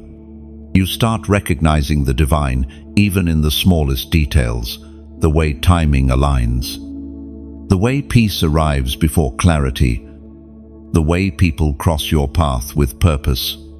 You see now that heaven has been whispering all along. You were just too hurried before to hear. So you stand where you are now, unhurried, unafraid, unwavering. You know that the same grace that brought you through will keep you steady for what's ahead. The horizon doesn't scare you anymore, it excites you. Because for the first time, you trust the journey and the one who writes it. You've entered the quiet phase of destiny, the place where noise has lost its power, and clarity speaks louder than anything else. This is not the end of your story. It's the deep breath before the next unfolding. You don't have to chase signs anymore because your spirit has become one. Every step you take now is guided. Every pause, intentional. Every moment filled with divine meaning. You've finally found rhythm with heaven. You're no longer out of sync with God's timing. You move to His pace. The rushing, the worrying, the constant questioning, they've all fallen away. What remains is rest. Rest, not in the sense of stopping, but in the sense of trusting. You're learning that rest isn't a reward for finishing, it's a foundation for beginning. This is what spiritual maturity feels like, stillness with purpose. You are doing more by doing less, achieving more by striving less, hearing more by speaking less. The quiet doesn't scare you anymore because you've realized that God does His best work in silence. He is not absent in the stillness. He's simply shaping in secret. As written in the book of Micah, chapter 7, verse 7, "But as for me, I watch in hope for the Lord. I wait for God my Savior. My God will hear me." That verse doesn't sound desperate. It sounds confident. You've come to understand the strength in waiting. Waiting isn't about delay anymore. It's about depth. It's in the waiting that your roots grow stronger. Your faith grows deeper, and your peace grows wider. You're no longer afraid of pauses. They've become part of your power. You see, you used to think destiny was about constant movement, doors opening, paths clearing, people recognizing your light. But now, you know that true destiny is about endurance. It's about walking faithfully even when no one sees. It's about trusting that the unseen work is just as valuable as the visible one. The old version of you measured progress by how much you achieved. The new you measures it by how much peace you maintain. You no longer ask, "How far have I gone?" but "How deeply am I rooted?" And in that shift, you found a maturity that few ever reach. There's a calm strength in you now. You don't fear being misunderstood, overlooked, or forgotten, because you understand that hidden seasons are holy seasons. You're not buried, you're being built. The silence isn't punishment, it's preparation for a platform you can carry without pride. You've stopped explaining your process to those who can't perceive it. You've stopped apologizing for your pace. You've learned that what's meant for you won't miss you, and what's not meant for you won't find peace near you. You've become too aligned to chase, too grounded to fear, too wise to rush. Even the way you see time has changed. You no longer view it as something you're running out of. You see it as something unfolding exactly as it should. You trust that every delay is divine choreography, every detour divine direction, and through this new rhythm, you've found joy in the in-between. You've realized that destiny isn't one grand event, it's 1,000 small obediences strung together with faith. Every yes to peace, every no to distraction, every moment of surrender adds up to something eternal. Your strength now lies not in reaction, but in restraint. You've become the kind of person who doesn't need to prove what God has already promised. You walk with a quiet assurance that unsettles the enemy, because peace is the one thing he cannot imitate. You've become fluent in the language of trust. It's not spoken with words, but with choices, with the decision to keep walking, to keep believing, to keep shining, even when you don't see the full picture. You've stopped begging God for clarity and started thanking Him for covering you until it's time. That's the mark of a chosen one, not perfection, but perseverance. You've faced disappointment, betrayal, silence, and loss. And yet here you are, still soft, still faithful, still glowing. You've proven that the light within you can't be dimmed by what's around you. And perhaps the most powerful thing is this: you no longer need dramatic proof to know that God is near. His nearness has become natural to you. It's in your breathing, your walking, your resting, your waiting. You've made peace your home, and God meets you there daily. This is what peace after the storm feels like: weightless, wordless, whole. The ground beneath you doesn't shake anymore because your trust runs too deep. You don't fear what's next because you finally understand that next is already taken care of. You've become a reflection of divine rhythm, moving when heaven moves, resting when heaven rests. The more you surrender, the more you see that surrender was never about giving up. It was about rising up into alignment. And from this quiet alignment, new life will begin to bloom again. Opportunities will find you, not because you're searching for them, but because you've become a safe place for them to land. Favor will start flowing in your direction, not because you demanded it, but because peace attracts provision. The world around you may still spin in noise and haste, but you've learned how to live untouched by it. You've discovered that peace doesn't mean isolation, it means insulation. The noise can exist, but it can't enter. You've come too far to be shaken now, too refined to return to who you were, too rooted to be uprooted again. And that's the quiet power of your new season. You're not louder, you're deeper. This is the calm before creation, the moment heaven gathers all you've learned, all you've endured, and begins forming something entirely new. You don't have to see it yet, you can already feel it. Because peace is not your ending, it's your beginning. And so, you stand at the threshold of completion, not the end of your journey, but the end of this chapter of becoming. You look around and realize that everything that once felt like breaking was actually building. The pieces that seemed scattered have finally aligned. And for the first time, your heart and your purpose beat in the same rhythm. There's no more striving here, no more begging heaven for signs. You no longer live searching for proof of God's presence because you've discovered it within your own breath.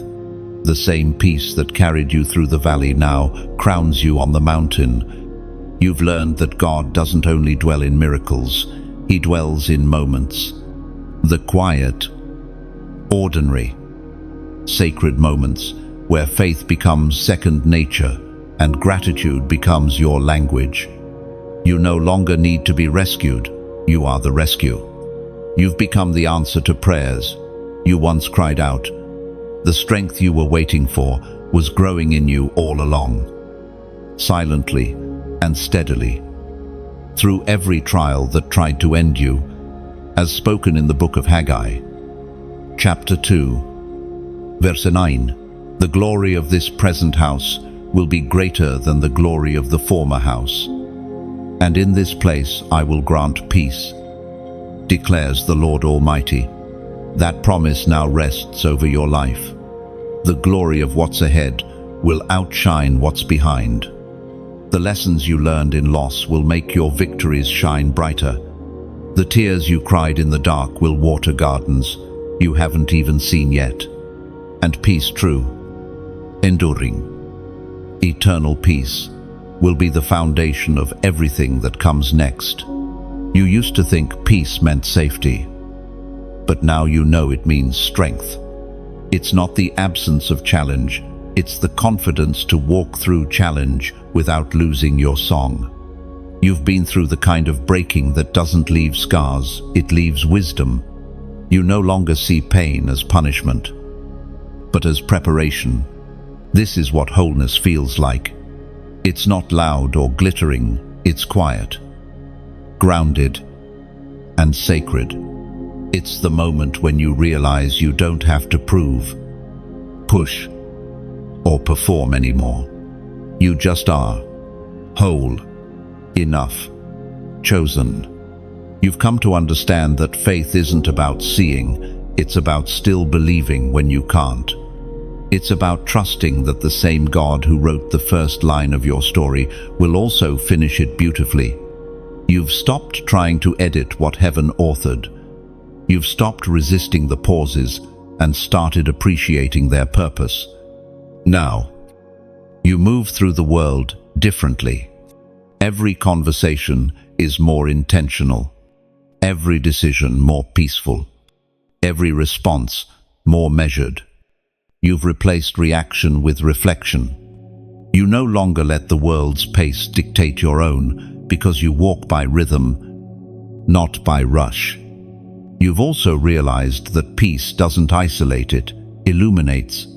It allows you to show up with love in spaces that once triggered your pain. You can stand next to chaos and still be calm because the storm isn't in you anymore. You carry serenity like a shield, humility like a crown, and wisdom like a quiet flame that never goes out. Everything that tried to destroy you has instead defined you. The rejection built resilience. The betrayal taught discernment. The delay built depth. You've stopped wishing it had gone differently because now you understand it had to happen this way for you to become who you are now. You've turned your wounds into wisdom, your silence into strategy, your solitude into strength. You've discovered that peace isn't something to hold, it's something to become. And now, you are walking evidence that transformation is real. The future ahead of you feels different because you finally trust it. You no longer fear what's to come, because you know who walks beside you. You're not intimidated by uncertainty anymore, you're inspired by it. Because where you once saw endings, you now see openings. This final stretch of the journey isn't about chasing new beginnings. It's about carrying this peace wherever you go. It's about letting calm lead you, letting grace speak for you, letting wisdom protect you. Your story from here will not be built on proving your worth, but on sharing your light. You'll move through rooms without needing recognition, yet everyone will feel the change you bring. You'll speak less but say more. You'll do less but accomplish more, because your presence itself will carry the evidence of peace. And the best part, you'll find joy again, not the fleeting kind that depends on outcomes, but the steady kind that comes from knowing you're exactly where you're meant to be. Joy that lives quietly beneath the surface, unbothered by what's happening above. Joy that reminds you the storm has passed, but the strength remains. You are no longer defined by what happened to you. You are defined by how heaven healed you. Every scar has become sacred. Every silence, a song. Every season, a stepping stone. You've been rebuilt from the inside out, and what stands now cannot be shaken. So stand tall, stand free, stand in peace. You've walked through the fire and found grace on the other side. You've endured the waiting and discovered wisdom in the stillness. You've surrendered control and received something better, clarity. The journey doesn't end here, it evolves. And everywhere you go from this point forward, peace will go with you, not as a visitor, but as your constant companion. The story continues. But this chapter closes with one truth, echoing through your spirit. You are at peace, and that peace is the promise fulfilled.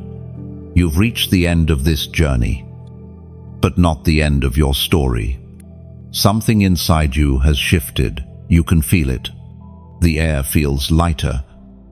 Your heart feels steadier. And your spirit feels awake. This wasn't just a message, it was a mirror. It reminded you of who you've always been, beneath the noise, a soul chosen for peace, for purpose, for divine alignment. Take a moment to breathe. Close your eyes and let it settle. Every word, every truth, every whisper of grace, it wasn't random. It found you for a reason. You were meant to hear this today. And the fact that you stayed until the end means you were ready for it. Maybe, just maybe, this isn't the end, it's a rebirth. A new season built not on fear, but on faith. Not on striving, but on stillness.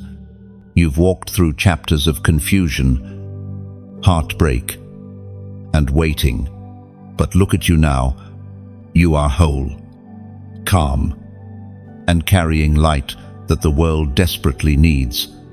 And now, I ask you, don't keep that light to yourself. Like this message if it spoke peace into your heart. Think of it not as a button, but as a blessing, a quiet way of saying, this truth found me. And when you share, it's more than a gesture, it's a ripple. It's tossing a lantern into the dark, knowing someone else might be lost and waiting for that same light to reach them. You never know whose midnight you might brighten just by pressing that one simple action. Subscribe, If you've felt a resonance here, if something deep inside you whispered, "This is my place of peace." Subscription isn't about following. It's about staying connected to the stream that keeps your soul nourished. It's a choice to remain close to words that remind you of heaven's rhythm when the world gets loud. And if your heart feels led, donate, not out of pressure, but out of purpose. Giving isn't losing, it's planting. It's taking a seed of gratitude and placing it into fertile soil so that light can continue to grow. Every gift, no matter the size, becomes part of a larger movement, fuel for hope, oil for the lamp, life for the message. Think of your donation as adding a single flame to a fire that warms countless hearts. Somewhere, someone is scrolling right now, desperate for peace. And your flame might be what keeps that fire alive long enough to reach them. That's what partnership with heaven looks like, ordinary actions with eternal impact. So as you leave this space, don't rush. Let gratitude linger. Let peace stretch out in you. Whisper a quiet thank you to God, to the process, to yourself for not giving up. Every breath you take now is part of the testimony. The world will still have noise, storms, and shadows, but you, chosen one, will walk through it with calmness that confuses darkness. You will be the steady flame in a flickering generation. You will not need to shout. Your stillness will speak. If this message has touched you, honor that feeling. Like, share, comment, subscribe, donate. Not because you have to, but because you want to. Because something inside you recognizes that when you pour into light, light always finds its way back. This isn't goodbye.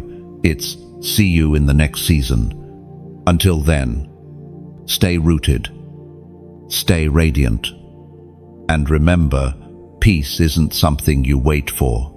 Peace is something you walk with. And now, you walk with it completely.